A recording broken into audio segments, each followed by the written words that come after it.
আমাদের পশ্চিমবঙ্গেরই উত্তর চব্বিশ পরগনায় শ্যামনগরে থাকা মৃত্যুঞ্জয় বাবু, যিনি বিগত 9 বছর ধরে ফিশারি সেক্টরের একটি আমূল পরিবর্তন ঘটিয়েছেন তার নতুন ফিশারি কনসেপ্ট নিয়ে, যেখানে পশ্চিমবঙ্গ শুধু নয়, পশ্চিমবঙ্গের বাইরে বিভিন্ন রাজ্যে তো তার বিস্তার লাভ হয়েছেই, এমনকি মধ্য এশিয়ার কাজাকিস্তানেও তার কোম্পানি সেখানকার গভর্নমেন্টকে ফিশারি সেক্টরে সহায়তা করছে। এবং আমাদের উড়িষ্যাতে পশ্চিমবঙ্গের বৃহত্তম ক্যাটফিশ হ্যাচারি তৈরি হচ্ছে তার হাত ধরেই। চাষি যখন পুকুর পাড়ে যাবে বা মাছ দেখে অবজার্ভ করবে, সে কোন জিনিসগুলো দেখলে চট করে বুঝে ফেলবে যে আমার এই রোগটা হয়েছে। এবার যেহেতু সেই চাষি রোগটা নির্ধারণ করতে পারছে না বা বুঝতে পারছে না বা সে এডুকেটেড নয় সেই জিনিসটাতে, অনেক দামি দামি ওষুধ এখানে প্রয়োগ করিয়ে তাদের কাছ থেকে মানে বলতে পারে কান মুলে টাকা নিচ্ছে। তারপর থেকে কিরকম যেন মনের মধ্যে জেদ আসলো যে এই মাছের ব্রিডিং বা প্রজনন নিয়ে একটু ভাবনা চিন্তা করা যাক। যখন ভাবছিলেন তখন কি তার ব্যাপারে প্রপার ডেটাবেস মার্কেটে ছিল এই ফিশ সেক্টর, এই ব্রিডিং এর উপরে, ক্যাটফিশের উপর? কোনোদিনই কমপ্লিট বর্তমানে এখনো পর্যন্তও মার্কেটে সঠিক ডেটা নেই। প্রায় 8 বছর আগে আমরা এই শিং মাগুর এগুলোকে আমরা বাজার থেকে কিনে নিয়ে আসি। সেই মাছের গ্রোথ স্বাভাবিক না হয় এবং মাছগুলো ধীরে ধীরে বুঝতে পারছি যে প্রায় মর্টালিটি মানে বেশ কিছু মাছ মারা যাচ্ছে দিনের পর দিন। মানে যা মাছ ছেড়েছিলাম সেটা 2.5 মাসের মধ্যে প্রায় 30% হয়ে দাঁড়িয়েছে। এতটা লস হবে? তাহলে আপনার এর জ্ঞান বাড়লো বা নলেজ বাড়লো? আমাদের সেন্ট্রাল গভর্নমেন্ট, স্টেট গভর্নমেন্ট থেকে আমি টোটাল 74 সার্টিফিকেট আমার আছে আর কি। 74? আচ্ছা, এতগুলো সার্টিফিকেট কোর্স করেছেন? হ্যাঁ। তো আজ আপনাদের এই ফিশ জার্নিটা কোন জায়গায় পৌঁছেছে, কিভাবে পৌঁছেছে, কোথায় কোথায় কাজ করছেন? আজকে বর্তমানে আমার হ্যাচারিতে প্রায় পুরো একটা বছরে প্রায় আমরা 80 লাখ প্লাস আমরা সিড প্রোডাকশন করি। ব্রুডার মেন হচ্ছে বাজারে খুব 2 নম্বরই হচ্ছে। আচ্ছা, প্রচণ্ড 2 নম্বরই। 2.5 ফুট যদি কোনো একটা আমাদের মানুষ ছেলে বা মেয়ে যদি থাকে, তাদের বাচ্চা কোনোদিন কি 6 ফুট হতে পারে বা 5 ফুট হতে পারে। 12 বছরের একটা মেয়ে, তার বাচ্চা যতটা পরিপুষ্ট হবে সেটা কি একটা 25 বছর মেয়ে বা 22 বছর মেয়ে যতটা পরিপুষ্ট হবে সেটা কি সেম? না, অবশ্যই না। হ্যাঁ, ঠিক সেম জিনিসটা আমাদের এই মাছের ক্ষেত্রে হয়ে যাচ্ছে দীর্ঘদিন। ওকে, তাহলে আমার 600 কেজি হচ্ছে মাগুর, 600 কেজি হচ্ছে শিং। আচ্ছা, এবার আমাদের ট্যাংরা মাছ যদি 30 গ্রাম এভারেজ হয়, হ্যাঁ, 100 কেজি আমাদের কাছে প্রোডাকশন হচ্ছে। 100 কেজি 6 1200 কেজি, 1200 কেজি মানে প্রায় 1300 কিলো প্রোডাকশন হচ্ছে এই 3টে মাছ দিয়ে পার বিঘা অনুযায়ী। পার বিঘাতে 2 লাখ টাকা কস্টিং হলো। হ্যাঁ, তাহলে সেল হয়েছিল কত টাকা? 4 লাখ টাকা। 4 লাখ টাকা। আপনার এই যে পরিসর এবং আপনাদের কোম্পানি এত বড় কাজ করছে, তো সেখান থেকে আমাদের গভর্নমেন্ট আপনাদের কি কোনোভাবে সম্মানিত করা বা সেভাবে কিছু করেছে? এই বছরে 2025-এ আমি central inlet fisheries in aquaculture মানে যেটা সিফা, আমাদের ওয়েস্ট বেঙ্গল থেকে আমি একমাত্র অ্যাওয়ার্ড পাই। আচ্ছা, বেস্ট ফার্মার অ্যাওয়ার্ড। ওকে। সেখানে শুধু আমি যে গাইডেন্স করি, 1200 ফার্মার্স নিয়ে কাজ করি, তাদের যে একটা লিডারশিপ দিই আমরা বা আমাদের টিম দেয়, প্লাস আমি যে ব্রিডিং করি, ভালো সিডস মানে কোয়ালিটি অফ সিডস প্রোডাকশন করি, সেই টোটাল বিষয়টার উপর আমাকে একটা সার্টিফিকেট দিয়েছে।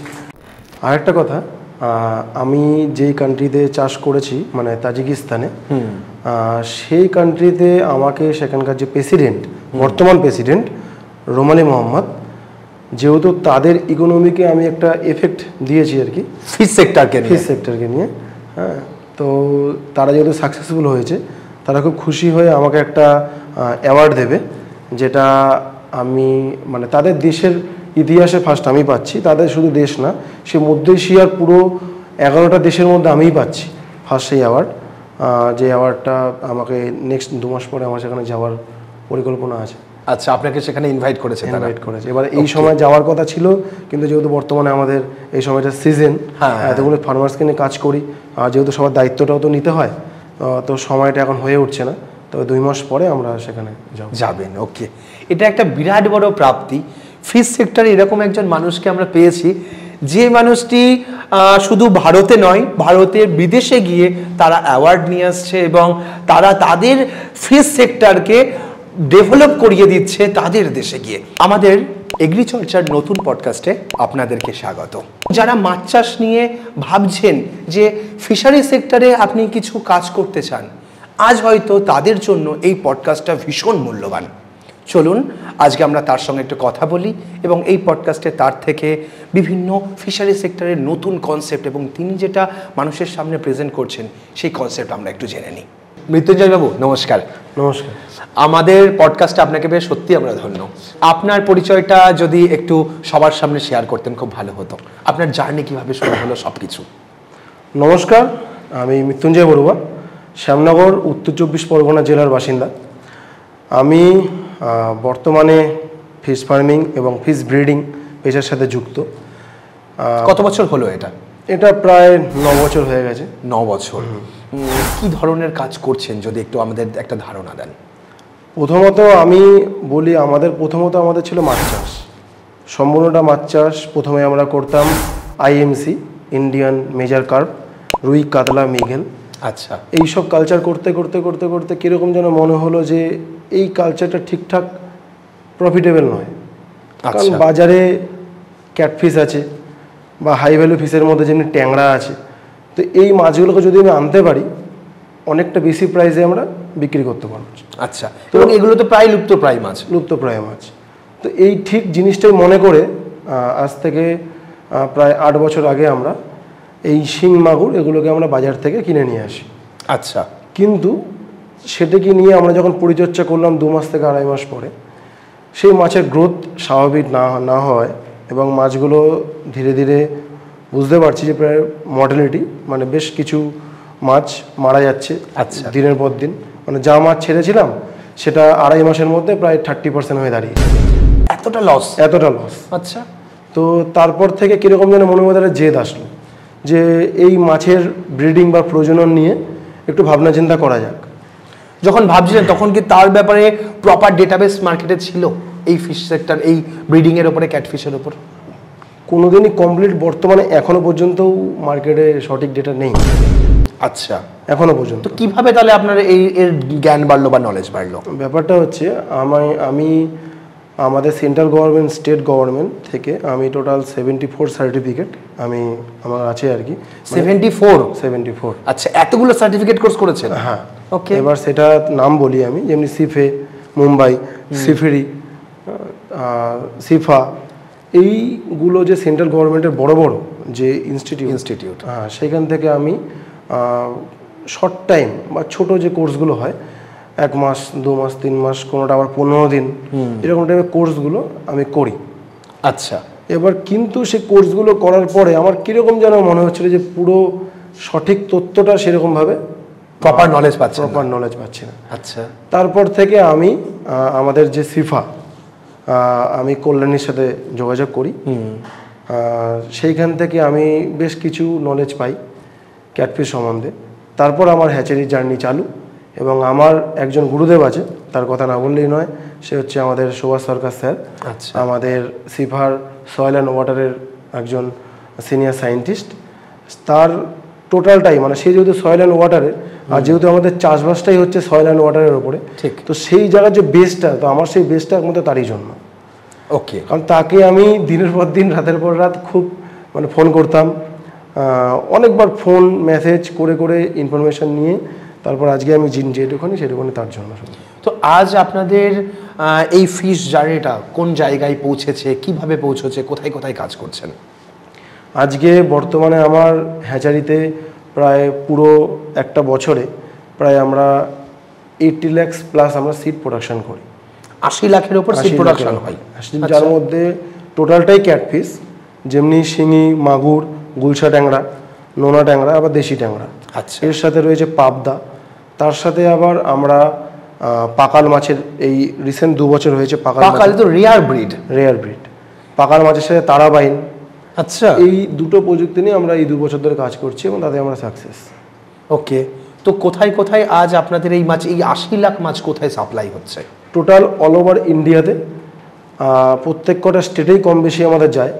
ফার্মারদের ডাইরেক্ট নাকি গভর্নমেন্ট বা বিভিন্ন এনজিও, বিভিন্ন সংস্থা, কোথায় যায়? সব কিছু, মানে প্রায় বলতে পারেন যে প্রাইভেট যে প্রজেক্টগুলো, নর্মাল ফার্মার্স তো আছেই, এর সাথে সেন্ট্রাল গভর্নমেন্টের অর্ডার, স্টেট গভর্নমেন্টের অর্ডার, এই পুরোটাকেই আমরা নিয়ে কাজ করি, সাপ্লাই দিচ্ছেন। আচ্ছা, এবং আমরা যেটা আপনার কাছ থেকে, আপনার ডেটা থেকে আমরা জানতে পেরেছি যে আজ শুধু ভারতবর্ষ নয়, ভারতের বাইরেও আপনাদের এই কোম্পানি আজ সাকসেসফুলি রান করছে। সেই বিষয়টা যদি একটু জানতাম। অ্যাকচুয়ালি আমি বলি, গত বছর আমাকে এপ্রিল মাসে আমার এখানে ভিজিটে একজন বিদেশ থেকে, বিদেশ বলতে সেন্ট্রাল এশিয়া মানে মধ্য এশিয়ার তাজিকিস্তান একটি দেশ আছে সেখানে, গুগল করলে সবাই জানতে পারবেন। তো সেই তাজিকিস্তান থেকে আমাকে এখান থেকে একজন আসে এপ্রিল মাসে, এসে আমাকে বলে যে তুমি এরকম এই চাষগুলো সম্বন্ধে তোমার কি আইডিয়া। কিন্তু আমি প্রথমে ভেবেছিলাম হয়তো লোকালের কথা বলছে বা ম্যাক্সিমাম কি অন্য স্টেট, পরে সে বলছে যে বিদেশ। তখন সে বলছে যে আমাদের ওইখানের যে প্রেসিডেন্ট বর্তমানে রোমালি মোহাম্মদ, বলছে যে তিনি এই পুরো যে ফিশ ফার্মিং, ফিশ ব্রিডিং পুরো সেক্টরটাকে তারা তাদের ইকোনমিক একটা অপশানের মধ্যে আনতে চাইছে। কেন ওখানে মাছ চাষ সেভাবে হতো না? না, ওখানকার কনসেপ্টটা কি ছিল? ওখানের কনসেপ্টে কোনো মাছ চাষ হয় না। ওখানের ব্যাপারটা হচ্ছে ওটা একটা ল্যান্ডলক কান্ট্রি। আচ্ছা, ল্যান্ডলক মানে যার সীমানার মানে যার যে বর্ডার, সেই বর্ডারের চারপাশে কোনো সমুদ্র নেই। ওকে। তো এবার সেইখানে ট্রান্সপোর্টেশন সুতরাং অতটা ইজি নয়। সেখানে নর্মাল যে আমরা যদি মনে করি যে জাহাজে করে আমরা কন্টেনারে করে আমরা মাছ নিয়ে পাঠিয়ে দেবো, সেটা আমাদের পক্ষে সম্ভব না, কারণ সেখানে সমুদ্র নিতে কীভাবে যাবে। ওকে। পুরো দেশের চারিদিকেই পাহাড় দিয়ে পুরো ঘেরা রয়েছে। তবে বরফ গোলা জলে পুষ্ট হচ্ছে ওইখানকার অঞ্চল। ওই মানে বরফের জল থেকেই ওরা মাছ চাষ হোক বা যা হোক ওয়াটার সোর্স ব্যবহার করে। ওকে, মানে ওরা অ্যাকচুয়ালি ওদের দেশে আফগানিস্তানের যে জলটা সেটা পুরোপুরি তাজিকিস্তানের উপর দিয়ে গিয়ে কিরগিজস্তান হয়ে বেরিয়ে যায়। আচ্ছা, তো সেইখানে সেরকম জলবায়ু আমার জন্য নতুন, কারণ আমি নর্মাল আমাদের ইন্ডিয়ার প্রায় সব রকম জলবায়ুতে কাজ করেছি, কিন্তু আমার জন্য নতুন কিরমের জন্য একটা চ্যালেঞ্জ এসে ঠেকলো। আচ্ছা, এবার যেহেতু ওই যে বললাম প্রথমে আমার গুরুদেব সুভাষ সরকার, সে জল আর মাটি নিয়ে আমাকে একটা প্রায় ভীতি আমার তৈরি করে দিয়ে গেছে। হ্যাঁ, মানে একটা আমার ওটা আমার ভিত বলতে পারি আমি, যেটার উপর বেস করে আমি চাষ করছি, আমার ফার্মার্সদের গাইড করছি এবং ওখানে ইয়ে করছি। তো আমাকে তারপর তার 3 থেকে 4 মাস পরে আমাকে টিকিট করে দেওয়া হয়, ফ্লাইটের টিকিট। সেখানে আমি ডাইরেক্ট ওখানে পৌঁছে ওখানে আমার জন্য থাকার হোটেল সব কিছু দেওয়া হয়, এবং তারপর আমাকে একটা গাড়ি দেওয়া হয়, বলে যে পুরো কান্ট্রিতে তুমি ঘুরে ওখানকার জলবায়ু, মাটি সব কিছু, ওয়াটার সোর্স অ্যান্ড ল্যান্ড এগুলো পর্যবেক্ষণ করা প্লাস টেস্ট করা। তো আমি এই টেস্ট কিটগুলো যখন যাই ফার্স্ট ওইখানে, তো আমাকে প্রথমে বলে যে জলবায়ু আগে ভালো করে, জলবায়ুটাকে ভালো করে পরীক্ষা করো। তো আমি সেখানে দেখলাম যে আগে প্রথমে খবর নিলাম যে এখানে কি মাছ চাষ হচ্ছে কি হচ্ছে না। বলছে না, এখানে এটা করতে পারছে না, কেন? ওখানে টেম্পারেচার ডাউন। আচ্ছা, তার উপর ওখানে রানিং সোর্স, যেহেতু এরকম বড় বড় খাল রয়েছে, আফগানিস্তানের জল যেটা কিছুক্ষণ আগে বললাম, ওই জলগুলো পুরোপুরি বয়ে একদম ওই খাল দিয়ে প্রচন্ড গতিবেগে যাচ্ছে। আচ্ছা, সেই ফোর্স ওয়াটার। ওখানে আমি যেই সময় গেছিলাম আগস্ট মাসে, সেই সময় টেম্পারেচার ছিল 33, কিন্তু জলের টেম্পারেচার ছিল 8 ডিগ্রি। এতটা পার্থক্য? আচ্ছা, নর্মালি আমাদের এখানে 3 থেকে 4 ডিগ্রি ম্যাক্সিমাম, তার বেশি হয় না, কিন্তু ওদেরও এখানে এতটা পার্থক্য। তার কারণে যেহেতু পাহাড় গলা জল, ওখানে আদৌ কখনো মাছ চাষ হতো আগে? কখনো ওরা করতো? ওখানে অ্যাকচুয়ালি কোনো মাছ চাষই হতো না। ওখানে একটা মাছ চাষ শুধু হয়, সেটা হচ্ছে ট্রাউট ফিশ, যেটা ঠান্ডা জলে থাকে, ঠান্ডা জলে হয়। তো ওটা অলরেডি ঠান্ডা জল, ওটা অলরেডি সাকসেস, তাতে সেটা তো কমার্শিয়ালি নয়। আচ্ছা, মানে ওদের কনসেপ্টটা কি? মাছ চাষ নিয়ে ওদের কনসেপ্টটা কি ছিল এতদিন?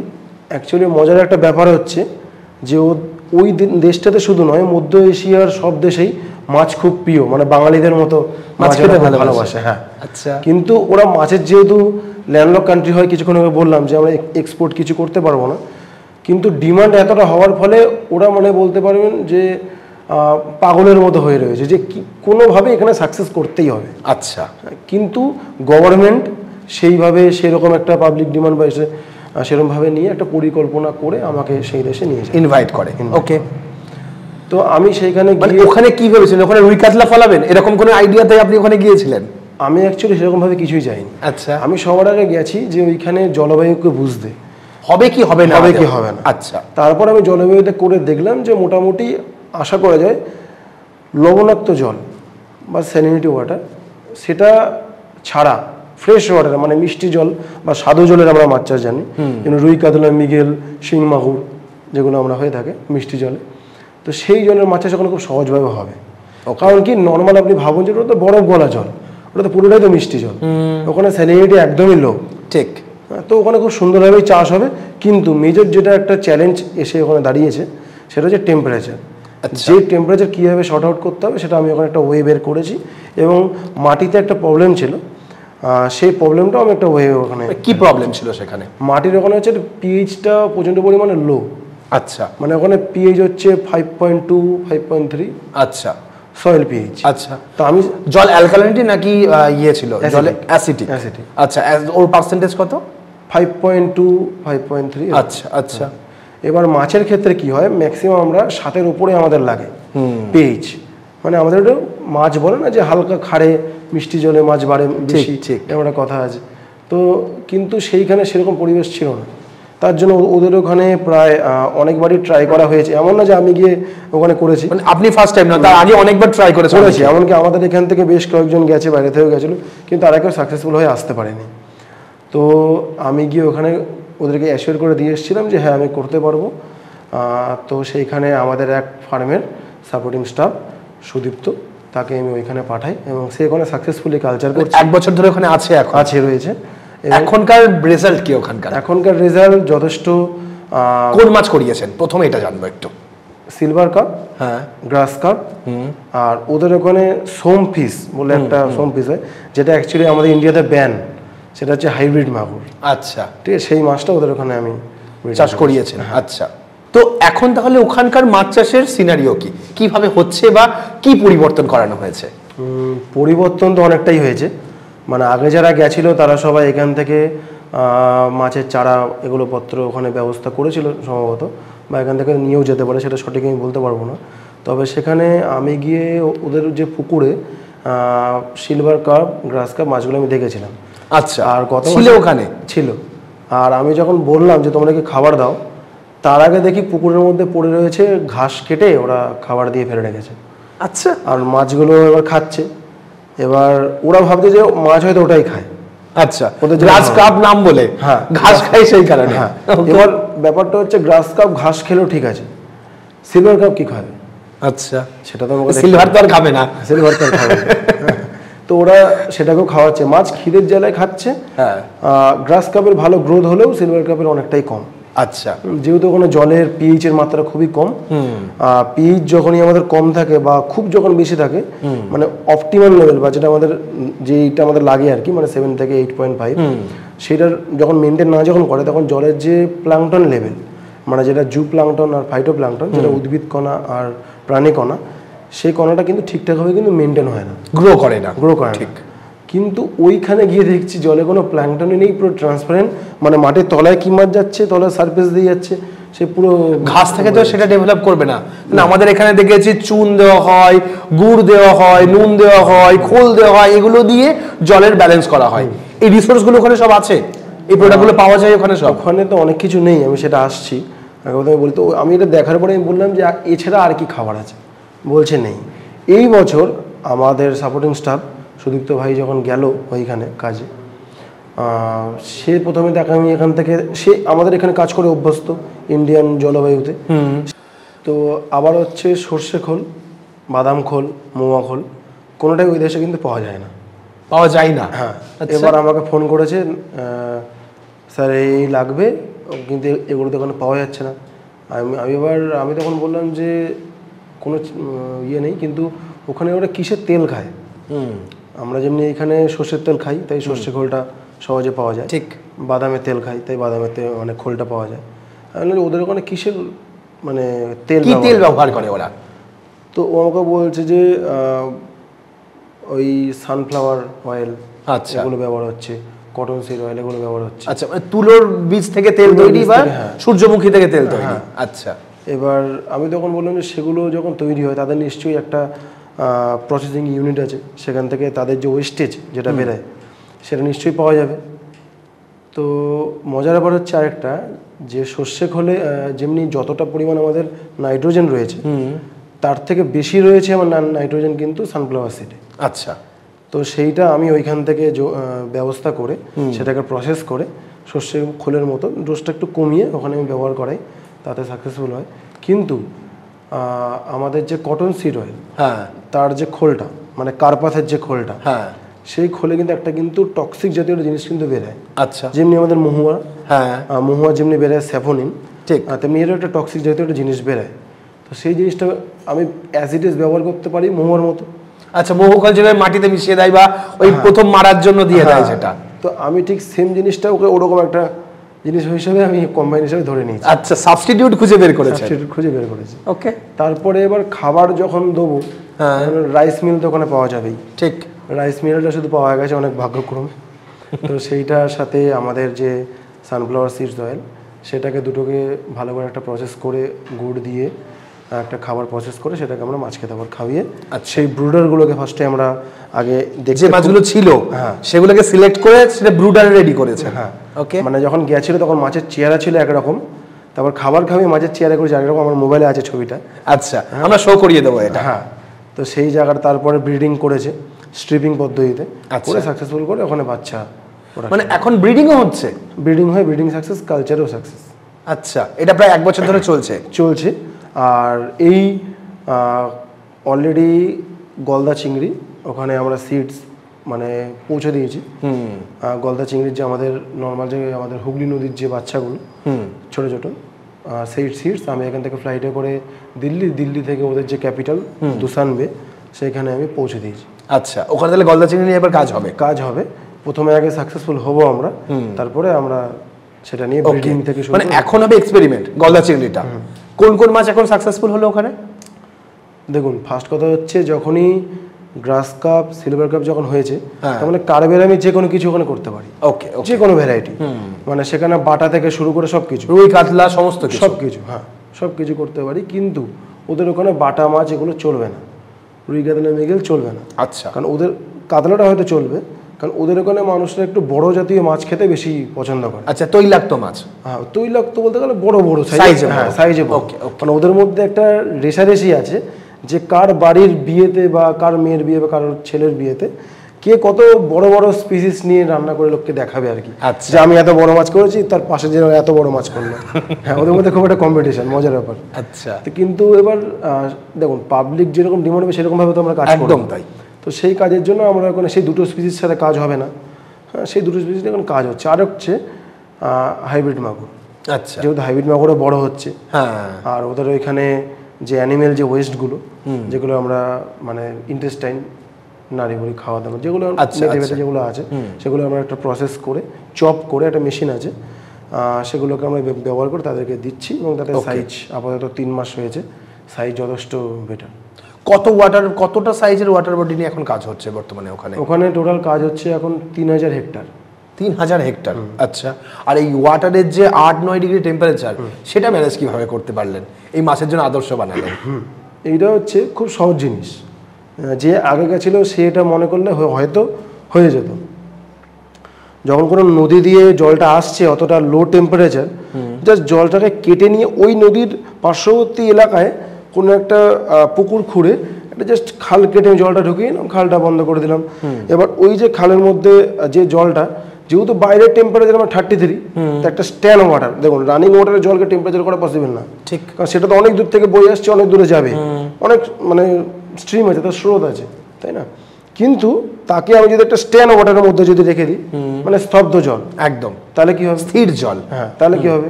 তাহলে তো সারফেসটা নর্মাল টেম্পারেচার, সূর্যের আলোতে গরম হবে এবং ধীরে ধীরে একটা নর্মাল টেম্পারেচার ব্যালেন্স হবে। হ্যাঁ, এবার হ্যাঁ ঠিক একদমই, যেহেতু বাইরের টেম্পারেচার থেকে আমার ম্যাক্সিমাম 3 ডিগ্রি 4 ডিগ্রি বেশি আর হেরফের হবে না। জল অনেকক্ষণ সূর্যের তাপে যখন গরম করার সুযোগ পাবে তখন জলের টেম্পারেচারটা ব্যালেন্স হবে, রানিং ওয়াটারে যেটা সম্ভব ছিল না। ওকে, আপনি এই পলিসি ওখানে অ্যাপ্লাই করিয়েছেন। এবার সেইভাবে করার পরে তারপরে আমি ওখানে মাগুরের ব্রিডিং তো আমি বললাম, গ্রাস কাপ, সিলভার কাপ। এবার এখানে চিংড়ি সব এখন পৌঁছেছে। চিংড়িটা নিয়ে ওখানে নেক্সট ইয়ারে বড় একটা প্ল্যান্টেশনের আছে, যেহেতু চিংড়ি নিয়ে ওই কান্ট্রির বড় চিন্তা ভাবনা।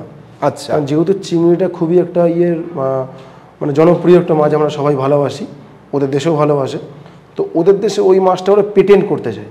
আচ্ছা, করে ওরা রাশিয়াতে সেটাকে ডাইরেক্ট সেল আউট করতে চায়। আচ্ছা, যেহেতু মধ্য এশিয়ার মধ্যে একটা কান্ট্রি রাশিয়া, একটা সময় তো পুরোটাই ছিল রাশিয়া, ভেঙে ভেঙে ওগুলো সব তৈরি হয়েছে। তো সেই রাশিয়ার মধ্যে তারা ইম্পোর্ট, এমনকি শুধু রাশিয়া নয়, যে কান্ট্রিগুলো দেখা গেলো ওদের পার্শ্ববর্তী এলাকা, উজবেকিস্তান এগুলো বললাম আমি, তো সেইগুলোর মধ্যে যাদের ডিস্ট্রিবিউট করতে পারে সেই নিয়ে পেটেন্ট করে রাখছি। আচ্ছা, তো সরকারের ওখানে কোটি কোটি টাকার একটা প্রজেক্টের একটা। আচ্ছা, সেই প্রজেক্টটা সম্পূর্ণ আপনি এখন দেখভাল করছেন? হ্যাঁ। বা আপনার পুরো কোম্পানি, আপনার টিম? হ্যাঁ। ওকে, আরও একটা স্টোরি একটু জানবো, সেটা হচ্ছে আমাদের ইন্ডিয়ার মধ্যে বৃহত্তম ক্যাটফিশ হ্যাচারি, সেটাও আপনার হাত ধরে তৈরি হচ্ছে। হ্যাঁ। সেই স্টোরিটা আমাদের সঙ্গে একটু যদি শেয়ার করেন। আমাদের উড়িষ্যায় ওখানের ডিস্ট্রিক্ট হচ্ছে খোর্ধা, নাচুনি বলে একটা জায়গা আছে, যেখানে আমাদের ইন্ডিয়ার বিগেস্ট ক্যাটফিশ হ্যাচারি, মানে আমি আবার বলছি ক্যাটফিশ, কিন্তু এই কারণে করছি, রুই কাতলা মৃগেলের হ্যাচারি কিন্তু অনেক রয়েছে, বাঁকুড়াতে রয়েছে, এখানে রয়েছে, কিন্তু শিং মাগুর, পাবদা, ট্যাংরার এগুলোর হ্যাচারি কিন্তু সেই অর্থে আমাদের আছে, কিন্তু অতটা বেশি নেই। আচ্ছা, তো আমার ওইখানে যতটা বড় হ্যাচারি করা হচ্ছে, ওটা আপাতত ইন্ডিয়ার বলতে পারেন যে নাম্বার 1, কারণ ওইখানে বিশাল বড় প্রজেক্ট নিয়ে। সাইজ কত প্রজেক্টের? প্রজেক্টের সাইজ হচ্ছে ধরে রাখুন ওটা 3 একর। আচ্ছা, 3 একর মানে প্রায় 9-10 বিঘার কাছাকাছি প্রজেক্টটা ওখানে হচ্ছে, শুধুমাত্র ব্রিডিং সেটআপে 10 বিঘার উপরে। হ্যাঁ, মানে ব্রিডিং ব্রুডার পুল, হ্যাঁ, এর সাথে আমাদের ব্রিডিং এর যে পন্ড, সেইটা মাছ যেগুলোকে আমরা স্টক করে নিয়ে আপাতত রাখি। আচ্ছা, সবকিছু মিলিয়ে আর কি আমাদের ধরুন ওখানকার ইয়ারলি প্রোডাকশন ক্যাপাসিটির কত টার্গেট কি আছে? ইয়ারলি ওখানে 3 CR প্রোডাকশন, মানে 3 কোটি মাছের বাচ্চা উৎপাদন হবে ওটা মিনিমাম প্রোডাকশন। আচ্ছা, মানে তার ডবল হতে হবে। আপনার টার্গেট কি? ম্যাক্সিমাইজ কত করে নিয়ে যাবেন? দেখুন, আগে তো সবকটার আগে তো করতে হবে, হ্যাচারি যখন কনস্ট্রাকশনের কাজ চলছে, এই ইয়ার সেপ্টেম্বরের মধ্যে কাজ শেষ হবে। আপনার টিম রেখেই ওখানে কনস্ট্রাকশন করাচ্ছে? হ্যাঁ, অ্যাকচুয়ালি দেখুন, ওই ট্যাঙ্কগুলো তো আমাদের নর্মাল যে কোনো রাজমিস্ত্রি তো করতে পারবে না, কারণ ওর ট্যাঙ্কের পাইপ সিস্টেম আলাদা সম্পূর্ণ। আচ্ছা, ওই চেম্বারগুলো কার্ভ হয়, টোটাল সম্পূর্ণ টেকনিকটাই আলাদা। হয়তো দেখে কোনো রাজমিস্ত্রি মনে করতে পারে আমরা করতে পারবো, কিন্তু করার পরে কোনো না কোনো একটা না একটা ভুল থাকবেই।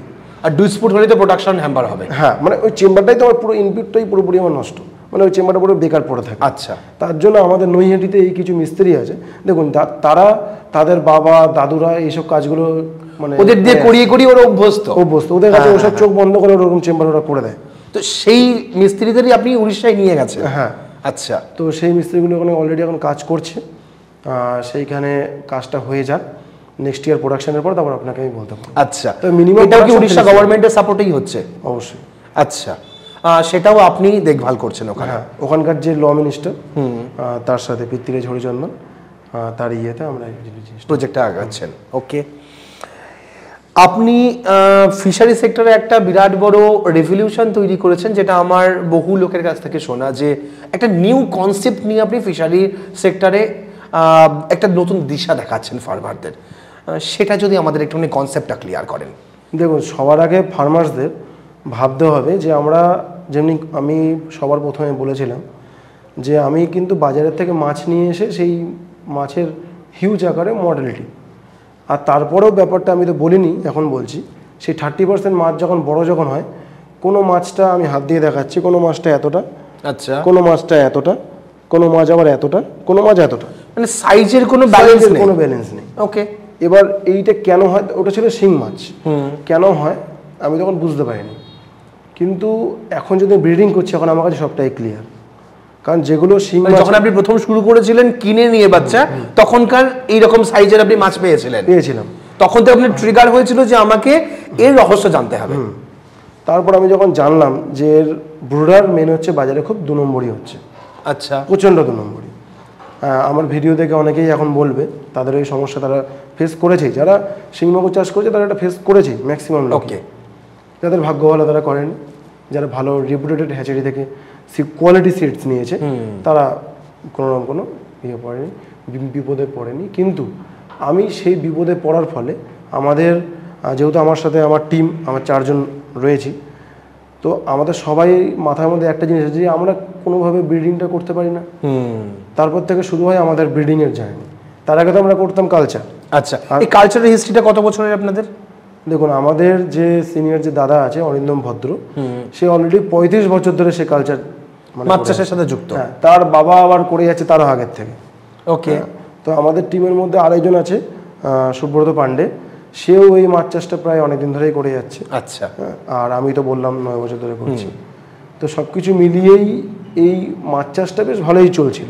ওকে, কিন্তু যখনই কোয়ালিটি সিরিজ যখন একটা মানে প্রশ্ন যখন উঠলো যে কেন হচ্ছে এতটা সাইজে কেন ডিফারেন্ট, তখন আমি বাজারে গিয়ে দেখলাম, বুঝলাম বা জিনিসটা নিয়ে আমাদের যে যত সায়েন্টিস্ট আছে সিফা সিফেরির সবার সাথে কথা বলে সবাই আমাকে একটা কথা বললো যে এগুলো মেজর প্রবলেমটা আসে হচ্ছে ব্রুডার্সের জন্য। আচ্ছা, মানে মা বাবা, মানে আপনি একটা কথা ভাবুন, কোনো যদি একটা 2.5 ফুট যদি কোনো একটা আমাদের মানুষ ছেলে বা মেয়ে যদি থাকে, তাদের বাচ্চা কোনোদিন কি 6 ফুট হতে পারে বা 5 ফুট হতে পারে না, তাদের জিনে যদি না থাকে তাহলে তারা ছোটই হবে না। ঠিক ঠিক তেমনি আবার আরেকটা কথা বলি, 12 বছরের একটা মেয়ে তার বাচ্চা যতটা পরিপুষ্ট হবে সেটা কি একটা 25 বছর মেয়ে বা 22 বছর মেয়ে যতটা পরিপুষ্ট হবে সেটা কি সেম? না, অবশ্যই না। হ্যাঁ, ঠিক সেম জিনিসটা আমাদের এই মাছের ক্ষেত্রে হয়ে যাচ্ছে দীর্ঘদিন। ওকে, মানে বলছেন যে প্রাপ্ত মানে সেই সঠিক বয়স আসেনি, সেই ব্রুডার থেকেই তারা প্রোডাকশন করাচ্ছে, বাচ্চা উৎপাদন করাচ্ছে এবং সেটা মার্কেটে বিক্রি করে দিচ্ছে, যে কারণেই সাইজের সমস্যাটা আসছে প্রচুর। ওকে, আর শুধু সেই সাইজটা না, কইয়ের ক্ষেত্রেও সেম, ট্যাংরার ক্ষেত্রেও সেম, ইভেন মাগুরের ক্ষেত্রেও সেম। তারপর আমি আরেকটা কথা বলি, আমাদের যে দেশি মাগুর ইন্ডিজিনাস ভ্যারাইটি সেটাতেও কিন্তু 2 নম্বরই চালু হয়েছে। সেটাকে আমরা ক্রস করেছি। ক্রস বলতে গেলে হাইব্রিডের সাথে একটা কোনো কারণে একটা ক্রসিনেশন করে সেটাকে একটা এমন একটা ভ্যারাইটি তৈরি করেছে যেটা যখন বড় হয়ে যাবে তখন বিকট লাগে দেখতে, মানে বাজারে গেলে ফার্মার্সরা চাষিরা কোনো না কোনো প্রাইস পাচ্ছে না। আচ্ছা, মানে ক্রেতা সেই মাছ কিনছে না, সেই কিনছে না। ব্যাপারটা কি, আপনি একটা কথা ভাবুন না, বাঙালি কেনে মাছের রং দেখে, ঠিক, তাহলে কোনো মাছের কালার পুরো কালো দেখতে, পুরো দেখতে হাইব্রিড মাগুরের মতো, তাকে আমি দেশি বলে কেন কিনবো? ঠিক, মানে একটু হলদেটে কালার হবে, একটু লালচে কালার হবে, তবে না আমি আর কি কিনবো মাগুর। মানে আপনাকে আমি দেখা গেল যে একটা, আমি শাকের কথা বলি, অনেকের কালারের মাছ নাও খেতে পারে, বুঝতে পারে, কোনো একটা শাক আমরা বেশি সবুজ দেখলে তবে কিনবো, নাকি শাকটা হলুদ হয়ে গেলে তবে কিনবো? না, অবশ্যই সবুজ দেখে কিনবো। ঠিক তাই তো, ওই ঠিক সেম ব্যাপারটাই বাঙালি কিন্তু মাছকে মানে কেনে কিন্তু কালারের জন্য। ঠিক, তো ঠিক এই যে মাগুর মাছটা, মাগুর মাছের কালার অলরেডি মানে কালো বিকট টাইপে দেখতে হওয়ার ফলে এই ক্রস মাগুরটা নিচ্ছে না লোক, ঠিকঠাক বিক্রি হচ্ছে না। ওকে, করতেও, কারণ লোক তো খাচ্ছে না, তো বিক্রি কেন করা হবে? ডিমান্ড যদি না থাকে, সাপ্লাই যত খুশি করি না কেন, প্রোডাকশন যদি করি না কেন, সেটা সাপ্লাই হবে না, সাপ্লাই হবে না। এবার ব্যাপারটা হচ্ছে, তো এই প্রবলেমটাও একটা রয়েছে, যে প্রবলেমেও আমি পড়েছিলাম। তারপর সেখান থেকে কিভাবে আপনি আর কি এই আপনার এই ডেভেলপমেন্ট বা এত 80 লাখ বাচ্চা আপনি সাপ্লাই করছেন, এই জার্নিটা কিভাবে হলো? দেখুন, কোয়ালিটি সিড প্রোডাকশন করতে গেলে আগে আপনাকে কিছু তথ্য এগুলো নিয়ে পড়াশোনা করতে হবে। তো যেগুলো নিয়ে আমি অলরেডি 5 বছর ধরে প্রায় পড়াশোনা এর মধ্যে আমার করা আছে। আমাদের যদি কয়েকটা পয়েন্ট একটুখানি বলেন যে কোয়ালিটি সিড বানাতে গেলে কি কি লাগে? কোয়ালিটি সিড প্রোডাকশন করতে গেলে সবার আগে লাগবে ব্রুডার। মেন হচ্ছে একটা ব্রুডার। সেই ব্রুডারটা বাজার থেকে কিনে এনে ব্রিড করলে হবে না। আচ্ছা, চাষিরা ভুল করছে কি, যে ভাবছে বোধহয় ব্রিডিং খুব ইজি। আমরা বাজার থেকে ছোট ছোট, যেরকম আপনি বাজারে যাচ্ছেন, আপনি ব্রিডার, বাজারে যাচ্ছেন, দেখছেন যে বাজারে আজকে 40 গ্রামের শিং মাছ উঠেছে, কিন্তু পেটে খুব ডিম। আপনি ব্রিডার, আপনার মাথায় কিন্তু সবার আগে কিন্তু ডিম আছে সেটা চোখে পড়বে, 40 গ্রামটা কিন্তু চোখে পড়বে না। 40 গ্রামটা, একটা শিঙের 40 গ্রাম কিন্তু খুব ছোট সাইজ। আচ্ছা, সেই সাইজটা চোখে পড়বে না কেন? কারণ ব্রুডের জন্য ম্যাক্সিমাম সাইজ কেমন হওয়া দরকার? মিনিমাম 150 গ্রাম, মিনিমাম 150। আচ্ছা, তাহলে সেখানে কিন্তু 40 গ্রামে দেখবেন শিঙিতে দেখবেন ডিম রয়েছে। এবার আপনি যেহেতু মানে ব্রিডার, আপনি যেহেতু মাছের ব্রিডিং করেন, আপনার যেহেতু মাছের বাচ্চা তৈরি নিয়ে মেন হচ্ছে আপনার চিন্তা ভাবনা, সেটা বড় করবে চাষি, সেটা যা হোক সেটা তো চাষির বিষয় আপনি মনে করছেন। তার জন্য আপনি কি করছেন, ব্রিডিং করে দিচ্ছেন, বাচ্চা ফোটাচ্ছেন, সাপ্লাই করে দিচ্ছেন। এর ফলে আপনি তো 30 দিনে মাছটা তৈরি করে দিয়ে দিলেন, কিন্তু যে মানুষটা সারা বছর চাষ করবে সেটাকে 7-8 মাস ধরে টানবে, হ্যাঁ, তার ব্যবস্থাটা কি হবে? ঠিক। তো এই জিনিসটা, ব্রুডারটা আপনারা দেখছেন প্রথম, সেকেন্ড, থার্ড, ফোর্থ কি কি আছে? আর এর সাথে অনেকে আছে ব্রুডারটাকে ম্যানেজ করার পরেও অনেক সময় প্রবলেম আসে যে ব্রুডারটা হেলদি কিনা। আচ্ছা, হেলদি কিনা মানে ব্রুডারটাকে না আগে ভিটামিন বি, ভিটামিন সি, একটু ফিশ অয়েল, এগুলো মাখিয়ে তারপর চিকেন লিভার, মানে মেটে আমরা যেটা বলি, সেই মেটেটাকে খাইয়ে ব্রুডারটাকে আগে একটু পরিপুষ্ট করতে হয়। আচ্ছা, যাতে তার যে বাচ্চাগুলো হবে তারা যাতে পরিপুষ্ট থাকে। মানে ব্রুডার নিয়ে আসলাম, দুম করে নিয়ে এসে ব্রিডিং করতে ওরকমভাবে হয় না। ওকে, এই একটা দুটো জিনিস খুব মেজর পয়েন্ট, এই দুটো। এরপরে বাচ্চা আমরা যখন বড় করি, মানে আফটার ব্রিডিং বা ইঞ্জেকশনের পর যে যখন হ্যাচিং আমরা যখন করি, তারপরে রেয়ারিং অবস্থাতে আমাদের যখন যাবে, সেই সময় হ্যাচিং টু রেয়ারিংয়ের সময় আমাদের ভিটামিন সি কিন্তু আমাদের ব্যবহার করতে হয়। আচ্ছা, ভিটামিন সি শুধু নয়, এর সাথে আদার্স সাপ্লিমেন্টও আছে। সব কিছু মিলিয়ে ব্যালেন্স করলে মাছের চেহারা হয় অন্যরকম। আর সেই চারা মাছটা যত ভালো আপনি তৈরি করতে পারবেন, ততই আপনার চাষিরা মানে বেনিফিট পাবে, এবং তারা বেনিফিট পারলে তবেই আপনার হ্যাচারি কিন্তু চলবে। এইটা আসলে মনে করতে, মানে এইটা আসলে বুঝতে পারছে না বর্তমানের ব্রিডাররা। আচ্ছা, তারা মাছ হচ্ছে বিক্রি করে দিচ্ছি, এটাতেই থাকছে। আরেকটা মজার ব্যাপার হচ্ছে, এখন নৈহাটি বা যে কোনো জায়গায় গেলে দেখবেন যার গাড়ির ব্যবসা সেও মাছের ব্যবসা, মানে মাছ তার কাছে অ্যাভেলেবেল, ঠিক আছে। আবার যে খাবার বেচছে তারও মাছের ব্যবসা অ্যাভেলেবেল, যে ওষুধ বেচছে সেও সব কিছু অ্যাভেলেবেল, যে ভ্যান চালাচ্ছে তার কাছেও মাছের ব্যবসা, কিন্তু তার হ্যাচারি নেই। আচ্ছা, মানে ব্যাপারটা হচ্ছে কি, ওরা লোকের থেকে মাছ নিয়ে বিক্রি করছে। এবার সে যদি বেশি দামে বিক্রি করে তো চাষিকে কিনবে, কিনছে, এখন চাষি তো কম দামে মাছ খুঁজছে। এবার কি হচ্ছে, চাষি তাদের কাছ থেকে লোভে পড়ে যে কম দামে মাছটা পাচ্ছি, কিনে নি, এই লোক তো কম বলছে, থাক নিয়ে নি। নেওয়ার ফলে কি হচ্ছে, বেটার তারা কোয়ালিটি তারা পাচ্ছে না। আচ্ছা, আমি সবাইকে এইটুকুনি বলবো, ভালো হ্যাচারি দেখে, ভালো মানে গভর্নমেন্ট রেজিস্টার্ড কোনো হ্যাচারি দেখে সিড অবশ্যই কিনবেন। যদিও ক্যাটফিশে আমাদের গভর্নমেন্ট এখনো পর্যন্ত কোনো হ্যাচারিকে রেজিস্টার্ড করেনি। আচ্ছা, কিন্তু গভর্নমেন্ট যেসব হ্যাচারির সাথে কাজ করছে তাদের কিছু প্রুফ দেখে, তাদের ব্রুডার দেখে তবেই মাছ কিনবেন। অন্ধের মতো মোবাইলে অর্ডার দিয়ে দেবেন না যে আমার মাছটা আমাকে ট্রান্সপোর্টেশনে পাঠিয়ে দিন, আপনি গিয়ে দেখলেন না। সেটা যদি করতে পারেন, কিন্তু সেটা তৃতীয় বা চতুর্থবারে করুন, কিন্তু প্রথম একবার দুবার তিনবার আপনি আগে গিয়ে দেখুন নিজের চোখে, তারপর মাছটা কিনবেন, নাহলে কিন্তু আপনি প্রতারিত হয়ে যাবেন। জিনিসটা অনেক রকম বাজে ব্যাপার হয়ে যাবে। সারা বছর চাষ করে এত টাকা লাখ টাকা খরচা করে এরকম ভাবে হলো। এই সেম জিনিসের জন্য বহুত চাষি আমার সাথে জুড়েছে। বর্তমানে আমার প্রায় 1200+ চাষি আপনার সাথে আছে। ওকে। আর তাদের মধ্যে ম্যাক্সিমাম প্রায় 50% তারা হচ্ছে মানে ব্যর্থ চাষি ছিল, মানে যারা মাছ চাষ ছেড়ে দিতে চেয়েছিল এই সেম কারণে। ওকে। এবার অনেক চাষি শুধু সেইটা না, অনেক চাষি আবার রোগ ঠিকঠাক নির্বাচন করতে পারছে না, কোন রোগ আমি কি ওষুধ দেবো। কারণ কোম্পানি ডাক্তার আসছে, আমার যে দেখা গেল যেই মাছে আমার 10 টাকার ওষুধ লাগছে, সেই মাছের জন্য আমাকে 100 টাকার ওষুধ লিখে দিয়ে চলে গেল। এবার যেহেতু সেই চাষি রোগটা নির্ধারণ করতে পারছে না বা বুঝতে পারছে না, বা সে এডুকেটেড নয় সেই জিনিসটাতে, সে তো চাষি, সে কেন এডুকেটেড হবে, ঠিক না? কিন্তু যেহেতু এই জায়গাটাতে একটা মার্কেটিংয়ের ব্যাপার চলে এসছে বর্তমানে, সেহেতু অনেক দামি দামি ওষুধ এখানে প্রয়োগ করিয়ে তাদের কাছ থেকে মানে বলতে পারে কান মূলে টাকা নিচ্ছে। আচ্ছা, আপনি কি আমাদের একটুখানি বলে দেবেন, এমন কোন চাষি যখন পুকুর পাড়ে যাবে বা মাছ দেখে অবজার্ভ করবে, সে কোন জিনিসগুলো দেখলে চট করে বুঝে ফেলবে যে আমার এই রোগটা হয়েছে? যদি আমাদের একটু কিছু এক্সাম্পল দিয়ে বা কোনো রোগ নিয়ে ডাইরেক্ট বলেন। সবার আগে বলি, সবাইকে প্রথমে আগে পুকুর পাড়ে যেতে হবে ভোরবেলায় 4টে থেকে 5টার সময়। কেন?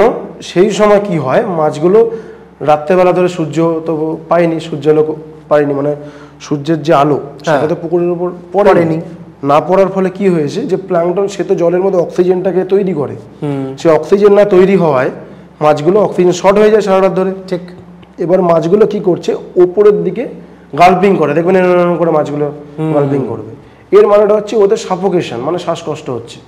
হ্যাঁ, তো চাষিরা সেই জিনিসটা থেকে সবার আগে দেখবে যে সেটা কি বেশি পরিমাণ হচ্ছে, আর তারপর কি মাছ মরছে। তো মাছ যদি মরে, তার মানে তো আপনার পুকুরে অ্যাকচুয়ালি অর্গানিক লোড বা জৈব পদার্থর যে পরিমাণ সেটা বেড়ে গেছে। আচ্ছা, তার জন্য আপনাকে সেটা কমানোর জন্য বিঘা প্রতি 200 গ্রাম পটাশিয়াম পারম্যাঙ্গানেট, এর সাথে আমার 6 থেকে 8 কিলো চুন। আচ্ছা, আজকে যদি মারেন, আজ থেকে 3 দিন পরে আরেকটা ডোজ মারতে হবে, আপনার অর্গানিক লোড প্রায় কমে যাবে। এই প্রবলেমটা আফটার 4 থেকে 5 দিন পরে 100% কমে যাবে। এই হলো একটা কারণ। দুটো কারণ যেটা আমাদের এখানে ম্যাক্সিমাম চাষিদের হয়, সব থেকে বেশি হয় হচ্ছে ইউপি আর বিহারে। আচ্ছা, কি হয় যে মাছের লেজ পচা, সুর পচা, হ্যাঁ, তারপর আপনাদের কানকো দেখবেন যে সাদা হয়ে যাচ্ছে, হ্যাঁ, এইসব প্রবলেমগুলো, তারপর গায়ের আঁশ উঠে যাচ্ছে। আচ্ছা, এরকম টাইপের প্রবলেমগুলো কিন্তু আসে। সবাই কি করে, সবার আগে ভাবে আগে ডাক্তারবাবু থেকে ওষুধ নিয়ে দেবো, আগে একটু দাঁড়ান, আপনার পুকুরে সবার আগে পিএইচটা মাপুন। আচ্ছা, এই প্রবলেমটা প্রায় আমি মানে কয়েকশো বার ফেস করেছি, বিশেষ করে বিহারে, উত্তরপ্রদেশে। আচ্ছা, বাংলাতে কয়েকটা জায়গায় ফেস করেছি। চাষিরা চুনই দেয় না পুকুরে, চুন দেয়ই না, দেয় না। আচ্ছা, আর দিলেও সেই পরিমাণটা কতটা দিতে হবে সেটা আমি বলে দেবো আজকে, সে রেশিওটা জানে না, সে রেশিওটা জানে না। তো সে যথেষ্ট পরিমাণ চুন ব্যবহার করছে, সে বলছে আমি চুন দিচ্ছি, যে দিলেও তবুও দেখছে প্রবলেমটা আসছে। অনেক চাষি আছে ব্যবহার করছে চুন, তারপরে ওই প্রবলেমটা কেন আসছে। এবার যেটা আমি বলছিলাম যে এই লেজ পচা, কানকো পচা বা এই গায়ের যে আঁশগুলো উঠে যাওয়া, এগুলোর জন্য মেজর এটা হচ্ছে আপনার জলের মধ্যে চুনের পরিমাণ কম। এই কারণে চুনের সঙ্গে পিএইচ ব্যালেন্স, পিএইচটা ডিপেন্ড করে, পিএইচ কমে যাওয়ার কারণে এই সমস্যাটা আসে। শুধু তাই নয়, চুন অ্যাকচুয়ালি কি ক্যালসিয়াম অক্সাইড। হ্যাঁ, ওটা জলে যখন পড়ে যায়, ওটা জলের একটা যে ভেবে নিলাম আপনার পুকুরের মধ্যে আপনি চুনটা দিলেন, কি করলো আপনার পুকুরের মধ্যে পড়ে থাকা জৈব পদার্থগুলোকে ও ডিকম্পোজ করে, মানে পচায়, সেটাকে নিউট্রিয়েন্ট ভ্যালু মানে খাদ্য আকারে উপরের দিকে ঠেলে দেয়। তো উপরে গিয়ে কি তৈরি হয়, প্লাঙ্কটন, প্লাঙ্কটন, ফাইটোপ্লাঙ্কটন এগুলো তৈরি হয়, মানে তার নিউট্রিয়েন্ট ভ্যালুটা বের হয়। কিন্তু এই চুনটা যদি না দেন, সেই জায়গাটা কিন্তু লক হয়ে থাকলো সেই প্রসেসটা, তাহলে সেটা কিন্তু পচবে, ফার্মেন্টেশন হবে না, মানে ডিকম্পোজ হয়ে কিন্তু মানে সেটা ফার্মেন্টেশন প্রসেসে যাবে না। আচ্ছা, সেটা কিন্তু কি হবে, পচবে, পচে H2S মানে হাইড্রোজেন সালফাইড, এসব গ্যাস, জলে অ্যামোনিয়াগুলো কিন্তু তৈরি করে মারাত্মক। এর ফলে প্রবলেমগুলো কিন্তু আসছে, ম্যাক্সিমাম প্রবলেম সেই কারণেই আসে। আচ্ছা, আর গায়ে যেটা আঁশ এটা বললাম, আর যেটা লেজ পচা সেটা হচ্ছে আমাদের চুনের জন্য। চুনের মধ্যে কি থাকে, অ্যাকচুয়ালি ক্যালসিয়াম থাকে। সেই ক্যালসিয়ামটা জলের মধ্যে ঠিকঠাক পরিমাণে থাকলে মাছ সেটা কনজিউম, দেখুন মাছ তো সারাক্ষণ জল নেয় আর গিল দিয়ে বের করে, শরীর দিয়ে ঢুকে ওটা আর তার বডিতে মিশবে। হ্যাঁ, এবার কি হয়, ওই জলের মধ্যে চুনের মানে ক্যালসিয়ামের যে লেভেল, সেই লেভেলটা যদি কমে যায় তাহলে কি হবে, মাছটার সে গায়ের থেকে আঁশ উঠবে, এই লেজ পছন্দ ধরবে, মানে আস্তে আস্তে সমস্যাগুলো দেখা দেবে। আচ্ছা, তো আমি সবার আগে বলবো এইসব প্রবলেমগুলো আসার আগে সবার আগে পিএইচ চেক করুন। পিএইচটা যখন চেক করবেন, যদি দেখেন যে পিএইচ বিলো 7 রয়েছে, মানে 7-এর নিচে রয়েছে, তখন আপনি পার বিঘা হিসাবে 6 থেকে 15 কেজি অবধি চুন, আমি কেন বললাম 6 থেকে 15 কেজি, এটা আমি পরে আসছি, 6 থেকে 15 কেজি অবধি চুন ব্যবহার করবেন। এর সাথে যে মাছগুলোর এফেক্ট হয়ে গেছে, মানে যাদের পচে গেছে, এবার যে মাছগুলো হয়নি সেগুলো তো বেঁচে গেল, কারণ জলে আপনি সঠিক পরিমাণ চুন দিয়ে দিয়েছেন। কিন্তু যে মাছগুলো এফেক্ট হয়ে গেছে তাদের জন্য পটাশিয়াম পারম্যাঙ্গানেট ব্যবহার করলেন। ওটা কি, ওটা হচ্ছে লাল ওষুধ মাছের জন্য, যেটা ওই মাছের যে ক্ষত জায়গাগুলো সেটাকে ঠিক রিকভারি করবে। কোনো রকম কোনো ওষুধে আমি সবাইকে বলবো না যেতে, এত দামি দামি ওষুধ কেনই বা যাবেন। 400 টাকা কিলো পটাশ তৈরি, মানে পটাশ পাওয়া যাচ্ছে বাজারে, তাহলে আপনি সেই 400 টাকা কেজি পটাশ দিয়ে আপনি সারা বছরে হয়তো আরামসে আপনার চলে যাবে 1 কেজি পটাশে। আচ্ছা, আপনি কেন বাজার থেকে লেজ পচার জন্য, আঁশ ওঠানোর জন্য কেন আমি টাকা ইনভেস্ট করব, আর সেটা অনেক দাম কিন্তু সেই ওষুধগুলো। হ্যাঁ, তো পরিমাণ কেমন দেবে? এবার হচ্ছে পরিমাণ, সেই পটাশটা 200 থেকে 250 গ্রাম, 200 থেকে 250 গ্রাম পার বিঘা অনুযায়ী, পার বিঘাতে। আচ্ছা, আর বিঘা মানে বলে রাখি, এটা কিন্তু আমি 33 শতকে 33 শতকে 1 বিঘা হিসাবে সে পটাশিয়াম দেবে কত গ্রাম? 250 গ্রাম। আর চুন দেবে কত গ্রাম? 6 থেকে 15 কিলো। 6 থেকে 15। এবার আমি কেন বলছি 6 থেকে 15 কিলো, এবার আমি আসছি। হ্যাঁ, আমি চাষিদের আজকে একটা ছোট্ট একটা ক্যালকুলেশন শেখাই। আপনার পুকুরে কতটা চুন লাগবে আপনি সেটা একটা অঙ্কের মধ্যে হিসাব করবেন। তার জন্য আপনাকে একটা কিট কিনতে হবে। সবাই তো পিএইচ কিট বলে কিনতে, পিএইচ মাপবেন, পিএইচটা উপায় নয়। সবাই কি করবেন, অ্যালকালিনিটি কিট করবেন, এটা কিনবেন। অ্যালকালিনিটি কিট, আচ্ছা, জলের অ্যালকালিনিটিকে মেজার করবেন, করার পরে সেটাকে কতটা ভ্যালু সেটা আগে দেখবেন। তারপরে আমি হিসাবটা আসার আগে একটা জিনিস বলে রাখি, মাছ চাষের জন্য 100-র উপরে অ্যালকালিনিটি আমাদের কিন্তু গুড গ্রো আউটের জন্য। আচ্ছা, আর যেগুলো আমরা ছোট ছোট যেগুলো আমাদের রেণুপোনা তৈরি করি, ডিমপোনা ফেলে, তার জন্য কিন্তু আমাদের বিলো 100 দরকার হয়, বা বিলো 80 হলে তো আরও ভালো, মানে 80-র নিচে হলে ভালো। কিন্তু যখন আমরা মাছ বড় করছি, গ্রো আউট করছি, তখন আমরা কিন্তু 100 মিনিমাম, মানে ওর নিচে কিন্তু আসতে দেওয়া যাবে না। আচ্ছা, ওকে 120, 30, 150, 200, 300 অব্দি যা, কোনো অসুবিধা নেই। 300-র উপরে থাকলেও কোনো অসুবিধা নেই। আচ্ছা, ঠিক আছে, কিন্তু আমাকে সেই তত অব্দি তো পৌঁছাতে হবে। এবার বেশি 300 অব্দি গেলেও তো আমার অনেক চুন লেগে যাচ্ছে, তো অত চুনও দরকার নেই। আচ্ছা, আপনি মোটামুটি আপনি 100 হচ্ছে আপনার মাত্রা, আপনি 110 বা 20 অব্দি আপনি টার্গেট করুন। ধরুন আপনি 110 অব্দি টার্গেট করলেন। এইবার আপনি আপনার পুকুরের যে অ্যালকালিনিটি সেটাকে আপনি মেজার করলেন। আচ্ছা, করার পরে দেখা গেল যে আপনার 70 ppm বেরালো। এবার আপনি ওই 120 যেটা বললাম, যেটাকে আপনি আনতে চাইছেন, যেই অ্যালকালাইনেটের মাত্রাটাকে আপনি পুকুরের মধ্যে রাখতে চাইছেন 120, আর আপনার মেপে এখন কত বেরালো 70, তাহলে এই দুটোকে মাইনাস করবেন। আচ্ছা, কত বেরালো 50 বেরালো। তাহলে এই 50 ppm আপনাকে বাড়াতে হবে। এর সাথে আপনি 4 গুণ করবেন। আচ্ছা, 4 গুণ করবেন, কত হলো? তাহলে 50 আর 4 200। হ্যাঁ হলো। এই যে 200 কেজি চুন, এই 200 কেজি চুন কিন্তু অ্যাকচুয়ালি 3.5 বিঘা, মানে অ্যাকচুয়ালি আমাদের 1 একরের জন্য। আচ্ছা, এবার এটাকে আপনার বিঘার জন্য আপনি ভাগ করে নিন। আপনি একটু বেশি হোক চুন, অসুবিধা নেই, আপনি সেটাকে 3 দিয়ে ভাগ করে নিন। আচ্ছা, মানে আপনি 70 কেজি ধরুন একদম। এবার আপনি হুট করে কি 70 কেজি আবার দিয়ে দেবেন না পুকুরে, ঠিক আছে? এই 70 কেজিটাকে ইনস্টলেশনে দিতে হয়। অ্যাকচুয়ালি এতটা ডিফারেন্স বেরোয় না, যতটা আমি বললাম, এটা অ্যাকচুয়ালি ম্যাক্সিমাম ভাবে বললাম। এই 70 কেজিটাকে দিতে হয় কিরকম? ধরুন আমার 10 মাস কালচার চলবে, তাহলে 35 কেজি আমি প্রথমে দেবো, আর বাদ বাকি যেটা 35 কেজি বেরোলো, এটাকে আমি প্রত্যেক মাসে মাসে ভেঙে দেবো। আচ্ছা, আমি প্রত্যেক মাসে ডিভাইড করে দেবো। 8 মাস কালচার হলে 8 মাসে আমি ওটাকে ভেঙে দেবো। আচ্ছা, এইবার দেখা গেল এটা আমি প্রথমের থেকে বলছি, কালচারের ডে 1 থেকে। কিন্তু আপনি এখন মাঝপথে কালচারের সময় এসে যদি মাপেন, তার উপায় আলাদা। সবার আগে দেখে নিন, আপনার দেখবেন যে এতটা ডিফারেন্স আপনার বেরাবে না।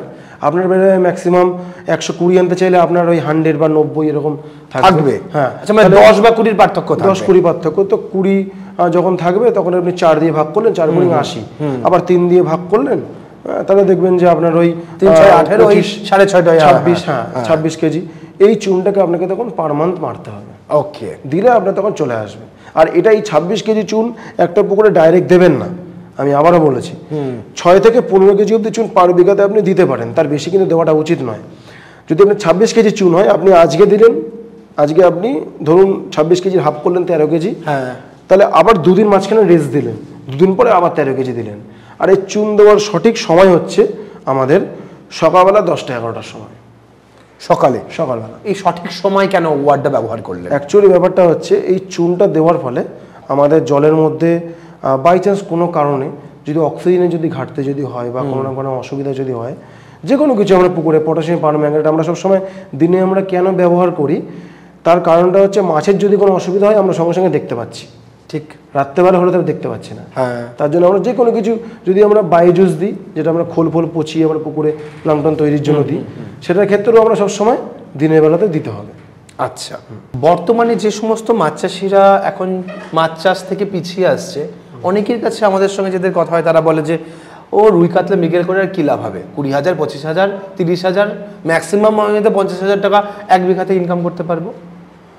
এর থেকে কি আয় বাড়ানোর এমন কোনো মডেল আপনাদের কাছে আছে যেটার মাধ্যমে ফার্মার অন্তত 2 লাখ টাকা 1 বিঘা থেকে রোজগার করতে পারে? এরকম কি পসিবল? অবশ্যই পসিবল, সেইভাবেই আমরা করছি, এবং আমাদের সাথে যে 12 চাষি তারা সেইভাবেই করছে। আচ্ছা, সেটার জন্য নির্দিষ্ট আগে কিছু হিসাব দরকার হবে, কতটা মাছ ছাড়বো, কতটা মাছ তুলবো, কতটা পুকুরে কি মাছ ছাড়তে হবে, এগুলো আমাদের মাছের প্রজাতি নির্বাচন। হ্যাঁ, ওকে, আমাদের চাষিরা সেই জিনিসগুলো জানে না। সেই জিনিসগুলো আমি ভিডিও মারফত আজকে বলে দিই। ওকে, আপনি রুই মাছ বিঘাপতি 200 পিস ছাড়বেন। আচ্ছা, সাইজটা প্রথমে আগে সবার আগে বলে দেওয়াটা উচিত। সাইজ হচ্ছে কেজিতে 10টা, বা একটা মাছের যদি ওজন হয় সেটা হচ্ছে 100 গ্রাম। আচ্ছা, এবার এত বড় মাছ আমি কেন বলছি ছাড়তে, সেই মাছটা 6 মাসের মধ্যে দেখবেন আপনার যথেষ্ট বড় সাইজ হচ্ছে। কিন্তু অ্যাভারেজ কেমন আসবে সাইজ? এবারে যদি রুই মাছ হয় 1200 গ্রাম, যদি কাতলা মাছ হয় প্রায় 1.5 কেজি, যদি মৃগেল মাছ হয় 800 গ্রাম। আচ্ছা, থেকে 1 কেজি ম্যাক্সিমাম। আচ্ছা, এইবার পরিমাণগুলো বলুন, কোনটা কত পিস করে ছাড়বে? এইবার রুই মাছ ধরুন 200 থেকে ম্যাক্সিমাম 250 পিস, তার বেশি ছাড়া দরকার নেই। কাতলা মাছ 50টা, আর মৃগেল মাছ 80 থেকে 100টা। আচ্ছা, এই মাছটা পুরোপুরি আমাদের পুকুরের একটা বেস, কারণ কাতলা মাছ ওপরের লেয়ারে, রুই মাছ মিডল লেয়ারে, আর তলার লেয়ারে মৃগেল মাছ। এর সাথে আমরা 10টা মাছ আরও এক্সট্রা মানে ছাড়বো। 5টা হচ্ছে সিলভার কাপ, 5টা হচ্ছে গ্রাস কাপ। আচ্ছা, কেন ছাড়বো এই নাম্বারে? হ্যাঁ, মানে 5টা আর 10টা এই ফিগারে ছাড়তে হবে। হ্যাঁ, কারণ বেশি যদি আমি এই সিলভার কাপকে ছাড়ি আমার জলে জুপ্লাঙ্কটন কমিয়ে দেবে, আর বেশি যদি আমি গ্রাস কাপকে ছাড়ি তাহলে আমার জলের ফাইটোপ্লাঙ্কটন কমিয়ে দেবে। তো এইটুকু মাছ ছাড়লে আমার রোজগার কিভাবে আসবে? না, আমি শুধু এইটুকুনি বলছি না, আরও বলছি। আচ্ছা, অ্যাকচুয়ালি এই চাষটা অ্যাকচুয়ালি করে নর্মাল চাষিরা, যে খুব ভালোভাবে করে। কিন্তু আপনি একটা কথা ভাবুন যে বছর শেষে 400 কেজি মাছ আপনার পুকুরে, তার বেশি আপনি মাছ তৈরি হবে না রুই কাতলা মৃগেল। তো সুতরাং আপনাকে এক্সট্রা ক্যাটফিশের দিকে আপনাকে এগাতেই হবে। ক্যাটফিশ মানে কি শিং মাগুর, কইয়ের কথা না বললেই না, কারণ কই ভিয়েতনাম কই বেরিয়ে গিয়ে আমাদের মার্কেটে বর্তমানে রেট নেই, খুবই কম, মানে কোথাও 100 টাকাও কেজি, 120 টাকাও কেজি। তাহলে হাই ভ্যালু ফিশের মধ্যে আমরা শিং মাগুর পাচ্ছি, মাগুর, ট্যাংরা আছে। সব থেকে বেটার হচ্ছে আমি বলবো যে সবাইকে ট্যাংরার দিকে ফোকাস দিতে। আচ্ছা, আমি এখন ম্যাক্সিমাম চাষিকে আমি এখন ট্যাংরা মাছটার দিকে ফোকাস দিতে বলছি, বিশেষ করে নোনা ট্যাংরা। আচ্ছা, মানে দারুণ হচ্ছে। আর বাজারে গেলে মিনিমাম 600 টাকা, মানে আড়তের রেট মিনিমাম। যেখানে শিঙের রেট বাজারে গিয়ে পাচ্ছে না, মাগুরের রেট পাচ্ছে না ঠিকঠাক, কারণ সেটা ম্যাক্সিমাম চাষিরা সেটাই করছে। কিন্তু ট্যাংরা যেহেতু খুব কম হচ্ছে উৎপাদন, তার জন্য সবাইকে আমি বলবো যে সবাই একটু ট্যাংরার দিকে একটু ফোকাসটা দিন। এবার পরিমাণ কত ছাড়বে সেগুলো? এবার হচ্ছে যদি একটু মিলিয়ে ছাড়েন, যে কোনো ট্যাংরা যদি ছাড়েন 3 থেকে 4,000 ম্যাক্সিমাম, 3 থেকে 4,000। এর সাথে যদি আপনি মাগুর ছাড়েন, মাগুর বলতে গেলে দেশি মাগুরের কথা বলছি, ওকে, মিনিমাম 5,000। যদি শিং মাছ ছাড়েন 10,000। আচ্ছা, 10, 5, 15 আর 4 মানে হচ্ছে প্রায় 19,000 মাছ এটা ছাড়বে বিঘা প্রতি। ওকে, এখানে প্রোডাকশন এই কালচারটা কত দিনের হবে? টোটাল 10 মাস। 10 মাস পুকুরে কালচার করবে। এবার এখান থেকে প্রোডাকশন কত উঠে আসবে? দেখুন, প্রথমত বলি রুইগুলো একটা মডেলিটি আমরা ধরতে হবে। যেহেতু 250 পিস ছেড়েছি, সেখানে আমি ধরলাম 220 পিস পাবো। আচ্ছা, 1 কেজি করে কোনো মাছটা হবে 800 গ্রাম, কোনো মাছটা হবে 1200 গ্রাম, কোনো মাছটা হবে 1500 গ্রামও যাবে। আচ্ছা, কিন্তু আমরা অ্যাভারেজ যদি 1 কেজি করেও যদি ধরি, তখন আমাদের কি হবে যে ওটা ধরুন 1 কিলো করে হলে 220 গ্রাম, 220 কেজি। ওকে, 220 কেজি। এর সাথে যদি আমরা এবার কাতলা মাছ ছাড়ি, কাতলা মাছগুলো মিনিমাম 1.5 কেজি হবেই। আপনি সেখানে 1200 গ্রাম ধরুন। ওকে, তাহলে প্রায় এখন আমরা 60 কেজি হচ্ছে 50টা মাছে। এখানে আমরা নিচে ছিল আমাদের মৃগেল মাছ, কটা ছাড়তে বলেছিলাম? 80 থেকে 100টা। হ্যাঁ, এই মাছের ওজন আপনি 600 গ্রাম অ্যাভারেজ ধরুন। আচ্ছা, তাহলে ওই 60 কেজি। তাহলে 220, ওদিকে আপনার 60, 120, 280। হ্যাঁ, আর টোটাল মিলিয়ে 220 আর ওদিকে 120 টোটাল মিলিয়ে, মানে কাতলা আর মৃগেলটা মিলিয়ে সব কিছু মিলিয়ে ধরে রাখুন ওই 340 কেজি। ঠিক, ম্যাক্সিমাম 350 কেজি অ্যাভারেজ ধরে যেতে 350 কেজি। হ্যাঁ, এবার গ্রাস কাপ সিলকার বাবু বলেছিলেন 5টার ওদিকে 10টা ধরলাম। ওকে, 350 কেজি। এই 350 কেজির বর্তমান রেটে এক এক জায়গাতে এক এক রকম রেট আড়তের। তবে আমি বলবো যে এইটা অ্যাভারেজ রেটও যদি ধরে নিই আমি 100 টাকা, এর নিচে আশা করি কোনো জায়গায় রেট নেই। আমি একটু কম করেই বলছি, কারণ আমাদের পানপুর আড়তের রেট কিন্তু বেশি। এখানে 180 টাকা, 200 টাকা হচ্ছে কাতলা, 150-60 টাকা হচ্ছে আপনার রুই, মানে আপনার এই উত্তর 24 পরগনা। হ্যাঁ, আর 110 টাকা হচ্ছে আমার মৃগেল। আচ্ছা, এবার আমি 100 টাকা করে ধরলাম, তবুও আমার ওখানে কি হবে? আমার 35,000 টাকা ঠিক টোটাল বেচা কেনা, যার মধ্যে আমি অ্যাফোর্ড দিয়ে ভালো করে চাষ করে দেখা গেলো 15,000 টাকা আমার খরচাই সেখানে আছে, খাবার খাইয়ে মিনিমাম সেটা। আচ্ছা, 15 থেকে 20,000 টাকা খরচাই আছে। ধরুন 20,000 টাকা লাভ হবে, তার বেশি খুব একটা আপনার লাভ হবে না। আচ্ছা, কিন্তু এই 20,000 টাকা সারা বছরে 1 বিঘার পেছনে খেটে খুব একটা তো আমাদের লাভ নেই না। 10 মাসে আমি 20,000 টাকা পাবো, তার থেকে আমি মাছ চাষ না করে লোকের কোম্পানিতে কাজ করব।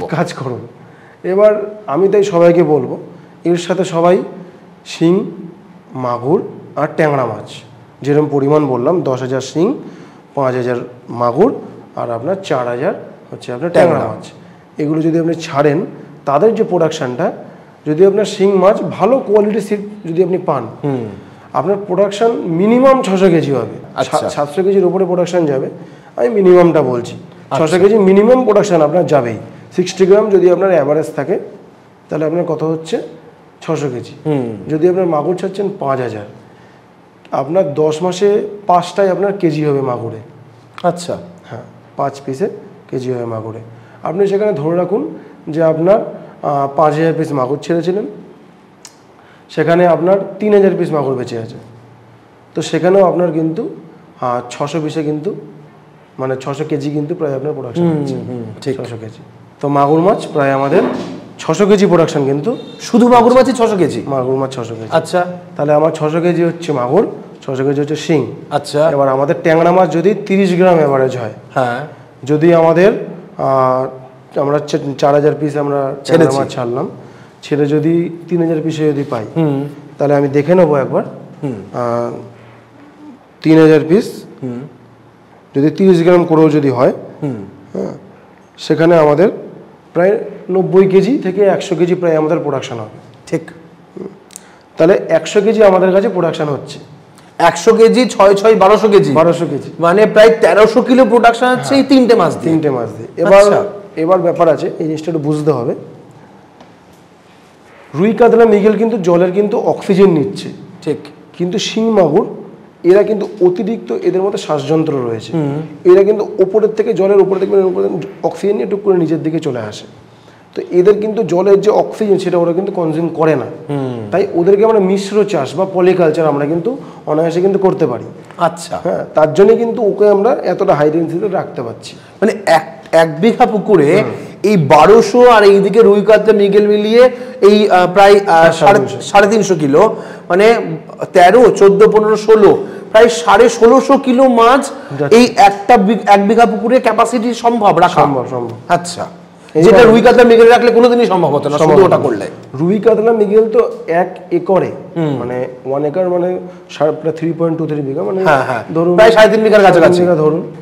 সেই 3.5 বিঘা পুকুরে আমি 1 টনের বেশি কি 1200 কেজি তার বেশি মাছ আমি রাখতে পারবো না।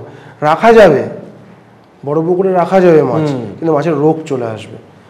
আমি সবসময় দেখবো যে আমার পুকুরে আমি এমন একটা মেনটেন করবো রেশিও, যে রেশিওতে যাতে আমার রোগ যাতে আমার না আসে। ওকে, এই যে আমরা শিঙ্গি মাগুর এবং ট্যাংরা এটা 1200 কিলো হলো, এটা বিক্রি করে কত টাকা রোজগার পাবো? হ্যাঁ, তো আমি শিঙ্গার মাগুরের রেট আমি একই ধরলাম। তো আমি সেখানে 1200 কেজি না, আমি ধরলাম যে প্রথমবারে আমি করছি, আমি একটু কম করে ধরছি। তাহলে 1000 কিছু ফিগারে ধরবেন? আমি 1000 কেজি না, আমি 900 কেজি ধরছি। আচ্ছা, 450 ওকে, যেটা অনায়াসেই বের করে দেওয়া যায়। তো করে দেওয়ার পরে এই 900 কেজি প্রোডাকশনটাকে যদি আমরা ধরুন হিসাব মতো ন্যূনতম 400 টাকাতে যদি আমরা করি, অনলি 400 টাকা, এর থেকে কমেও অনেকে করে দেখতে পারেন, অনেক জায়গায় কম হতেই পারে, জায়গা বিশেষ দাম কম বেশি হতে পারে, এটা স্ট্যান্ডার্ড রেশিও। হ্যাঁ, মানে আমি আজ পর্যন্ত কোনো দেশে পাইনি যার কোনো 400 টাকা নিচে রেট, ঠিক আজ পর্যন্ত কোনো জায়গায় পাইনি। যদিও মনে হয় যে কোনো জায়গায় কম রেট, ডাইরেক্ট বলবো যেখান থেকে মাছ আপনার উৎপাদন হচ্ছে নিয়ে এসে ডাইরেক্ট আমাদের হাওড়া মার্কেটে নিয়ে আসুন। হাওড়া মার্কেটে এমনি 450 টাকা রেট। আচ্ছা, ঠিক আছে, ওখানে রোজ গাড়িকে গাড়ি মাছ বিক্রি হচ্ছে, তো আমি 400 টাকা রেট ধরলাম। তো সেখানে প্রায় আমাদের 3,60,000 টাকা আমাদের এই দুটো মাছ থেকে আসছে। ওকে, এবার যদি আমরা 100 কেজি যদি আমরা ট্যাংরা ধরি, সেই ট্যাংরাটা ন্যূনতম যদি বলি 400 টাকা আমি ধরলাম, যেটা 600 টাকায় বিক্রি হয়। হ্যাঁ, 400 টাকা ধরলে 40,000 টাকা, তাহলে 3,60,000 আর এদিকে 40, 4 লাখ টাকা, 4 লাখ টাকা প্রায় আমার কিন্তু বেচা কেনা হচ্ছে। আচ্ছা, শুধু কি দিয়ে? শিং মাগুর আর ট্যাংরা মাছ দিয়ে। ঠিক, তাহলে বাকি মাছ হচ্ছে রুই কাতলা, সেটা আমি ছেড়ে দিলাম। হ্যাঁ, সেটা 35,000 বিক্রি হয়েছিল বলেছিলেন। ওকে, তাহলে 4,35,000 টাকা আমার একটা পুকুর থেকে মাছ বিক্রি করে রোজগার আসছে। রোজগার না অ্যাকচুয়ালি, মানে এটা আর সেল প্রাইস, বেচা কেনা হচ্ছে। হ্যাঁ, বেচা কেনা হচ্ছে। এবার এর মধ্যে আমি দামগুলো এবার মাইনাস করব। আমি শিঙের ভালো কোয়ালিটির শিং যদি নিতে চান 1 টাকা 80 পয়সা মিনিমাম, আর 2 টাকা 10 পয়সা। অবশ্যই আমি বারবার ধরে বলছি, কোয়ালিটি সিড প্রোডাকশন যে করছে তার কাছ থেকেই নেবেন, নাহলে এই প্রোডাকশনটা আসবে না। অনেকে শিং মাছ ছাড়ছে, সারা বছর গিয়ে দেখছে, আমি দেখিয়ে দিই হাতে, কোনোটা দেখতে এতটা, সেই আমাদের প্রথমবারের মতো, ঠিক, কোনোটা এতটা, কোনোটা এতটা। সেটা 900 কিলোর জায়গায় প্রোডাকশন হবে হয়তো 200 কিলো, সেই প্রোডাকশনই বেরোবে। হ্যাঁ, বাচ্চার দাম সেই হ্যাচারি আবার কম দামে দেবে আপনাকে, 1.5 টাকাতেও দিয়ে দেবে, কিন্তু আপনি 30 পয়সার জন্য কেন আপনার পুরো কালচারটাকে লস করছে। ঠিক, তাহলে এইবার 10,000 মাছের পেছনে আমি যদি 2 টাকা করেও যদি ধরি, ম্যাক্সিমাম রেট ধরি, হ্যাঁ, সবকটা মিলিয়ে, হ্যাঁ, ওকে, 10,000 ধরুন, আমি 20,000 টাকা আমার শিঙে লাগলো, এর সাথে আমার 5,000 পিস শিং রয়েছে, আমি সেখানে 3 টাকা করে যদি ধরি, সেখানে ধরুন 15,000, 3 বছর 15,000 মানে 35,000 হলো। ঠিক, এর সাথে আমি ট্যাংরা মাছ যদি ধরি 3,000, 4,000, এর সাথে রেট ধরি আমি 2 টাকা করে ধরলাম, সব কিছু মিলিয়ে ধরুন আরও ধরুন আপনি 8,000 টাকা। এই 8,000 টাকা আমার ট্যাংরার জন্য পড়লো, সব মিলিয়ে প্রায় আমার 43,000 টাকা। 43,000 টাকা মাছ কেনার খরচা। মাছ কেনা, এবার রুই কাতলা মৃগেল এগুলোকে আপনাকে কিনতে হবে। তো সেই মাছের ক্ষেত্রেও আপনাকে সবকিছু মিলিয়ে ধরুন এটা 43 আর 7,000 টাকা আপনি বেশি ধরুন। আচ্ছা, মানে 50,000 টাকার মধ্যে আপনার খরচা আছে মাছ কেনার খরচা। মাছ কেনার খরচা। ওকে, এইবার এই যে প্রথমে কত বেরোলো আমাদের 1200 কেজি, ঠিক 1200 কেজি কি বেরিয়েছে শিঙ্গি প্রোডাকশন, টোটাল প্রোডাকশন শিঙ্গি আর মাগুরের, হ্যাঁ শিঙ্গি মাগুরের, আর ট্যাংরা দিয়ে 1300 কেজি। 1300 কেজি আমি সেখানে 1300 কেজি এফসিআর জিনিসটা বলে রাখি, এফসিআর হচ্ছে ফিড কনভার্সন রেশিও। 1 কেজি মাছ হতে গেলে আমার কত কিলো খাবার লাগছে। তো সেটা যদি আমার 1 কিলো মাছ তৈরি হতে যদি আমার 1200 গ্রাম খাবার লাগে, তাহলে সেটাকে আমি বলবো 1.2 এফসিআর। আচ্ছা, যদি আমার 1.5 কেজি খাবার লাগে তাহলে বলবো আমি 1.5 এফসিআর। যদি আমার 2 কেজি খাবার লাগে 2 এফসিআর। ওকে, তো এবার এটা আমাদের 1300 কেজি যেহেতু প্রোডাকশন, আর আমি যেইভাবে কালচার করি সেইভাবে আমার ম্যাক্সিমাম 1.2 থেকে 1.5 এফসিআর লাগে। মানে 1.5 কিলো থেকে 1200 বা 1 কিলো 200 এর মধ্যে আমরা খাবার লাগে, যেহেতু আমি প্ল্যাঙ্কটন বেসড কালচার করাই। ওকে, সেখানে আমি 1.5 ম্যাক্সিমামটা ধরে চলি, তাতে আমার 1950 কেজি খাবার লাগে। আচ্ছা, এইবার খাবার প্রথমের দিকে তো আমরা ছোট দানা খাওয়াই, মানে 0.4 mm, তারপর 0.8 mm, তারপর 1.2 mm, 1.8 mm। তো আমরা অ্যাকচুয়ালি মেন এই ছোট দানাগুলো প্রচণ্ড হাই, মানে খুব কস্টলি, ঠিক যেহেতু হাই প্রোটিন আছে এগুলোর মধ্যে, কিন্তু সেই দানাটা লাগছেও কিন্তু আমাদের বেশি দিনের জন্য নয়, খুব জোর হলে 2 সপ্তাহ 3 সপ্তাহ বা 1 মাস। আচ্ছা, কিন্তু আমরা এটাকে ওভারঅল যদি সারা বছরে যদি হিসাব করি, আবার দেখবেন যে বড় দানা যেটা দিয়ে আমরা কালচারটাকে এন্ড করব বা বেশিরভাগ যে খাবারটা আমাদের ব্যবহার হবে সেই খাবারটা হচ্ছে 4 mm, সেটার দাম আবার কম, সেটার দাম কম। ঠিক আছে, সেটার দাম দেখা গেল 60 টাকা কেজি। আপনি একটা গড়ে তাহলে স্ট্যান্ডার্ড রেট যদি ধরেন তাহলে বুঝতে সুবিধা। হ্যাঁ, গড়ে ধরে রাখুন যে আপনার 65 থেকে আপনি ধরুন 70 টাকা ধরুন, কেজি 70 টাকা হিসাবে আপনি ধরছেন। আচ্ছা, সব মিলিয়ে। ওকে, তাহলে সেখানে আপনি ধরুন ম্যাক্সিমাম ধরুন আপনার 2 টন খাবার, আমি একটু বেশি ধরে নিলাম, ঠিক 2 টন খাবারে তখন 1,40,000 1,40,000 টাকার খাবার লাগবে। এইটা কিন্তু ম্যাক্সিমাম আমি টোটাল এর মধ্যে আমার ইনক্লুড করা আছে। অ্যাকচুয়ালি এত বেশি খাবার লাগে না। আচ্ছা, হ্যাঁ, টোটাল ধরুন আপনার 90,000 টাকা 1 লাখ টাকা তো খাবার হয়ে যাবে। আচ্ছা, আমি এটাকে মেজর ধরলাম, মানে এর মধ্যে ওষুধ, মেইনটেনেন্স, ইলেকট্রিসিটি খরচা সমস্ত কিছু আপনি এর মধ্যে ইনক্লুড করে দিচ্ছেন। আমি তবুও আমি যেহেতু খাবারের কস্ট ধরলাম শুধু, আমি যেহেতু ওগুলো কস্ট এখনো ধরিনি, যদিও এর মধ্যে হয়ে যাবে আমি বলছি, কিন্তু এরপরেও আমি ধরে রাখি 1,40,000। ওখানে আমাদের মাছের টোটাল মাছে গেছিল 50,000, আর আমরা এক্সট্রা মেনটেনেন্সের জন্য ধরুন চুন আছে, পটাশ আছে, সবকিছু মিলিয়ে আমি আরো 20,000 টাকা আমি ধরে রাখি ম্যাক্সিমাম। অ্যাকচুয়ালি আমি বলছি ম্যাক্সিমাম খরচা ধরে বলছি। ধরুন আমরা 2,10,000, হ্যাঁ 2 লাখ টাকা ধরুন ম্যাক্সিমাম, তার বেশি আমরা যেতে পারে না। ওকে, 2 লাখ টাকা কস্টিং হলো। হ্যাঁ, তাহলে সেল হয়েছিল কত টাকা? 4 লাখ টাকা।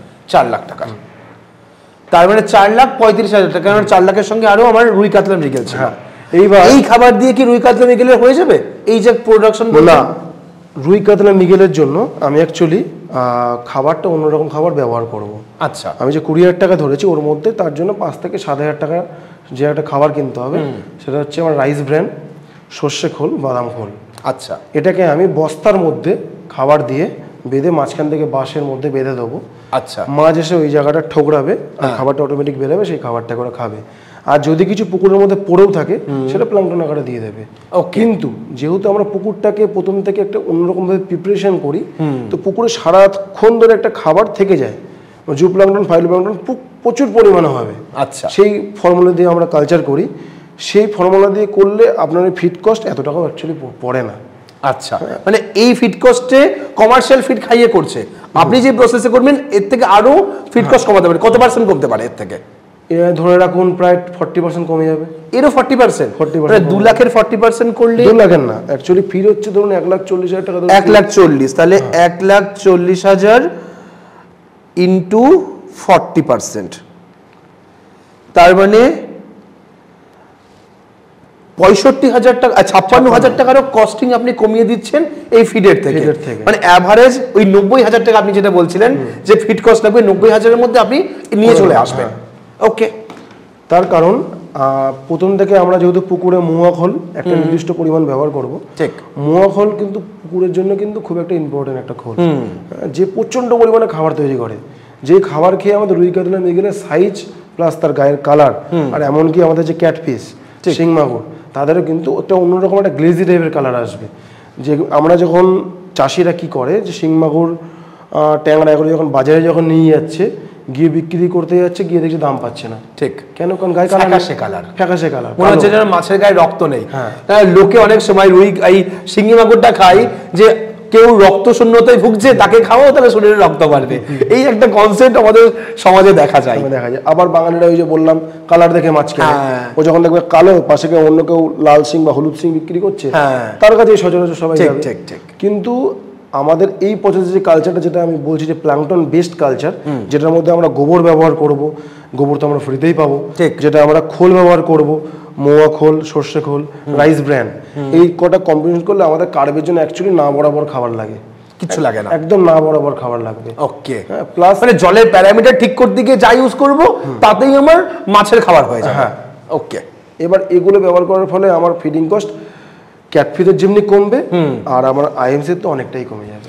মানে গড়ে যে হিসাবটা আসছে, আপনি যে ম্যাক্সিমাম হিসাব ধরেছেন, সেটাকে যদি একটা নর্মাল হিসাবে আসি, তাহলে হয়তো প্রায় 2.5 লক্ষ টাকার উপরে রোজগার আপনার হিসাবে বেরোচ্ছে 1 বিঘা পুকুর থেকে। আসবেই। ওকে। তো এই যে আপনাদের সঙ্গে 1200 ফার্মাররা যে যুক্ত হয়েছে এবং তারা কালচার করছে, তারা কি প্রসেসে আপনাদের সঙ্গে কাজ করছে? দেখুন, যখন প্রথমে আমরা যখন ফার্মিং করতাম, তখন আমরা তো অনেক রকম প্রবলেম ফেস করেছি। আমি যখন শিখেছি মাছ চাষটাকে বা মাছের রোগ বা মাছের ব্রিডিং, তখনও বহুত কিছু ফেস করেছি। তো আমাদের কাছে যখন যেমনি নতুন চাষি আছে, তেমনি ব্যর্থ চাষিও আসে। তারা সবাই যে কোন কোন জায়গায় ভুল করে, আমরা অলরেডি সেসব জায়গায় অনেকটা ভুল করে রেখেছি। হ্যাঁ, এবার কি হয়, কোনো চাষি আসলো, এসে আমাদের কাছে হেল্প চাইলেও সেটা দেখা গেলো আমাদের সাথে অনেকটা বেশি রিলেটেড, তাকে আমরা সেটা জিনিসটাতে দেখালাম, আমাদের পুকুরে দেখালাম যে দেখুন আপনার এই জিনিসটা কি আপনি এসে এই যে আমরা যেভাবে করছি সেইটা কি তাহলে কি আপনার কি ভালো লাগছে, মানে আপনি কি এরকম করতে চান? তখন চাষি বলছে হ্যাঁ আমি এরকম করতে গিয়েছি কিন্তু হচ্ছে না। ঠিক। তখন আমি বললাম ঠিক আছে, তাহলে তার প্রবলেমটা রিলেট করতে পারছে আপনার এখানে এসে দেখি আমাদের পুকুরে। আমি যেমন সব চাষিকে বলি, আমাকে অনেকে ফোন করে আমার এরকম হেল্প লাগবে, আমি তখন বলি আগে সবাই আমাদের এখানে আসুন। অনলাইনের মারফত কি হয়, সব কিছু অনলাইনই থেকে যায়। হ্যাঁ, কিছু অফলাইনে আপনি চাষটা করছেন অফলাইনে, তাই না? তো সবার আগে আসুন, দেখুন সত্যি আমরা কাজটা করতে পারছি কিনা, যেটা হচ্ছে সব থেকে বড় ইম্পর্টেন্ট জিনিস, তাই না? এবার হচ্ছে আমি যেহেতু প্রথমে একবার ফেস করেছিলাম, বললাম কোয়ালিটি অফ সিডসের জন্য।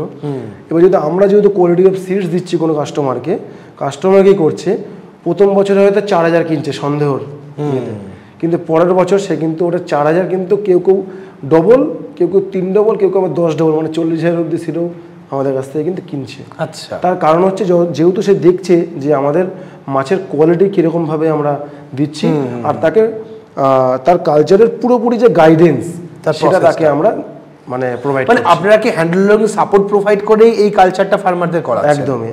আচ্ছা।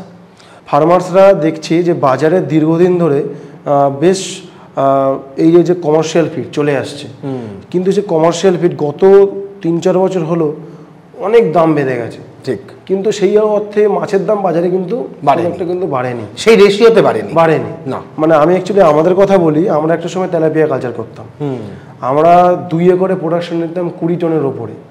আচ্ছা, 20 টনের ওপরে আমরা প্রোডাকশন নিতাম। ওকে। মেজরলি কালচারটা দেখতো আমার দাদা, মানে অরিন্দম ভদ্র।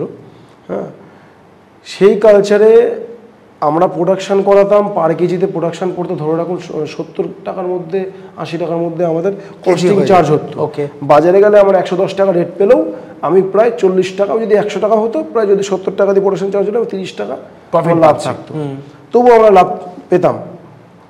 কিন্তু ইদানিং এখন এত পরিমাণ তেলাপিয়া চাষ হচ্ছে আমাদের ময়না বেল্ট, বাইরে থেকে এত তেলাপিয়া চাষ হচ্ছে যে কোনো জায়গায়, বাজারে যখন ঢুকছে আমাদের তেলাপিয়া যারা আমরা ফিড খাওয়িয়ে করছি সেই দামটা পুরোপুরি কমে যাচ্ছে।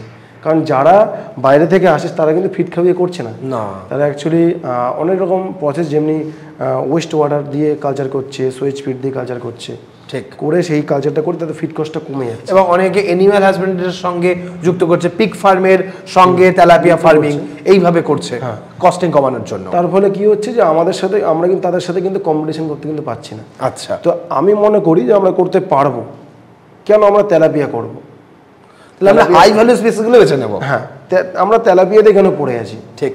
আমরা একটুখানি ভাবি না যে কোন স্পিচিসটা করলে একটুখানি বেটার প্রফিট, বা বাজারে আমাদের লোকাল বাজারে কোন মাছটার বেশি ডিমান্ড, সেটা সাপ্লাই কম, আর সেটা আপনাকে নিজেকেই খুঁজে বের করতে হবে।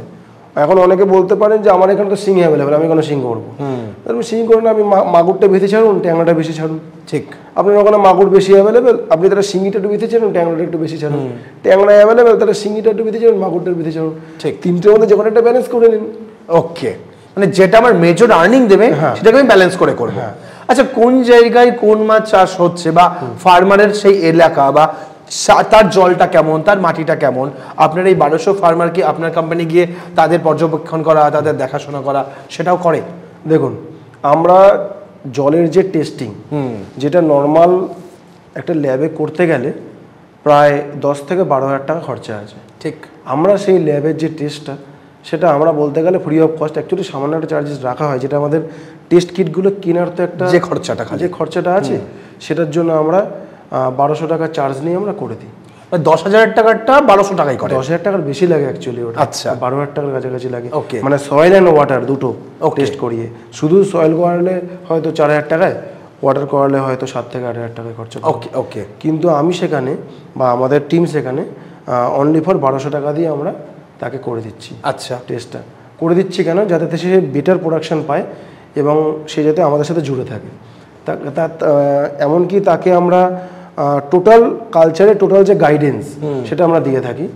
যেমনি একটা কথা বলি, আজকে আমাদের সাথে 1200 ফার্মার্স জুড়ে আছে, কিন্তু আজ থেকে যখন আমরা শুরু করেছিলাম তখন এতটা ফার্মার্স কিন্তু আমাদের সাথে একজন ছিল, প্রথম শুরু হয়েছিল একজন দিয়েই, একজনও ছিল না। ঠিক, কিন্তু যখন আমরা কোনো একটা যখন আমরা ব্রিডিং সেটআপটা চালু করি, যখন আমরা সিড প্রোডাকশন যখন আমরা মেজরলি চালু করি, তখন থেকে আমাদের ওখানে লোক প্রায় আসা শুরু করে সিডসদের জন্য। তখন তাদেরকে আমি তাদের কালচারে ইমপ্রুভ করাতে করাতে সে যখন বেটার রেজাল্ট যখন পেলো, ধরুন একটা কথা বলছি যে সোনারপুর থেকে একজন একটা চাষি আসলো, সে আমাদের কাছ থেকে মাছ নিয়ে ভালো একটা রেজাল্ট পেলো। এবার তার যেখানে পুকুর, সেই পুকুরের আশেপাশে দেখা গেলো আরও 10টা পুকুর আছে, 10টা পুকুরে 10টা চাষি। সেই চাষিগুলো এসে যখন দেখলো ও ভালো রেজাল্ট পাচ্ছে, সুতরাং ওর ভায়া হয়ে ওই 10টা চাষি কিন্তু আমাদের সাথে কিন্তু জুড়ে গেল। আচ্ছা, এত স্পিডে ছিল বলে এই 7 বছরের মধ্যে এতগুলো চাষি আমাদের সাথে যুক্ত হচ্ছে, 1200 পরিণত হয়েছে। তো আপনাদের কি তাহলে আপনি যে এদেরকে এডুকেটেড করছেন, শেখাচ্ছেন, কি ওয়েতে সেটা? শুনুন, আমাদের একটা ওয়ান ডে একদম ফ্রি অফ কস্ট, সম্পূর্ণ বিনামূল্যে একটা আমাদের ওয়েবিনার থাকে, যেটা অনলাইনও হয়ে থাকে, অফলাইনও হয়ে থাকে। আপনারা সবাই আসবেন, সেখানে এসে আমরা চা বিস্কুট আপনাদেরকে প্রোভাইড করব। আর লাঞ্চটা হয়তো প্রোভাইড করতে পারবো না, সরাসরি বলছি ক্যামেরার সামনে, কিন্তু জ্ঞান কিন্তু আপনাকে সম্পূর্ণ দেবো। যে জ্ঞানটা আপনারা মানে হয়তো আপনারা অনেকে চাষ করছেন, কিন্তু একবার এসে একবার দেখতে পারেন, আশা করি যে জ্ঞানটা দেবো, সেই জ্ঞানটা এখনো পর্যন্ত কোথাও আপনারা পাননি। আচ্ছা, আর আপনার নিজের চোখে দেখতেও পারবেন আমাদের ফার্ম ভিজিট করে। ওকে। আর তার পাশাপাশি আপনাদের ফার্মে নিয়ে যাবেন, কালচার দেখানো, ব্রিডিং দেখানো, তারপরে তার ম্যানেজমেন্ট, পুরো ব্যাপারটাই আপনারা একটা ওয়ান ডে সেমিনারে আপনারা সেটা করাচ্ছেন। ওকে, যারা মনে করছেন সেমিনার অ্যাটেন্ড করবেন, তারা অবশ্যই এখানে আসতে পারেন। আমরা একটি হোয়াটসঅ্যাপ গ্রুপ লিঙ্ক আপনাদের দিয়ে দিচ্ছি, ভিডিওর কমেন্টে এবং ডেসক্রিপশনে পিন করে দিচ্ছি। তারা সেখানে সরাসরি যোগাযোগ করতে পারেন, এবং তার পাশাপাশি আমরা ডিটেলসও দিয়ে দিচ্ছি, যাতে আপনারা সরাসরি এই ওয়েবিনারে জয়েন করতে পারেন। কবে কি এই ওয়েবিনারের ডেট পড়বে সেটা ওয়েবসাইটে গিয়ে আপনারা সরাসরি দেখতে পারবেন। আমরা ওয়েবসাইটেও সেটা মেনশন করে দেবো, সেটাও থাকবে কমেন্টে এবং ডেসক্রিপশনে, যাতে আপনারা একটা সাকসেসফুল ফিশ ফার্মিং করতে পারেন। এবং যে মানুষটি আজ ওয়েস্ট বেঙ্গল নয়, সারা ভারতবর্ষ এমনকি বিদেশে গেছে তাদের কালচার, তাদের কনসেপ্ট নিয়ে, এবং সেই দেশ থেকে তাদেরকে অ্যাকসেপ্ট করেছে মাছ চাষে ডেভেলপমেন্ট করার জন্য। তো সেই মানুষটার কাছ থেকে আমার মনে হয় একটা বেটার আইডিয়া এবং বেটার কনসেপ্ট আপনারা জানতে পারবেন। এবং সেখানে গিয়ে আপনারা দেখতে পারবেন যে মাছ চাষে যেখানে আপনার 10-15 হাজার বা 20 হাজার টাকা লাভ হচ্ছিল, সেই প্রসেসটাই আপনারা সেখানে 2 থেকে 2.5 লাখ টাকা বিঘাতে রোজগার করার একটা কনসেপ্ট আপনারা দেখতে পাবেন। তো আজকের ভিডিওটা আমরা এখানে শেষ করব, এবং মৃত্যুঞ্জয় বাবুকে অসংখ্য ধন্যবাদ আমাদের এই পডকাস্টে এসে আপনি আমার দর্শকদের এত সুন্দর ইনফরমেশন শেয়ার করলেন। আপনাকেও ধন্যবাদ আপনার চ্যানেলে আমাকে ডাকার জন্য।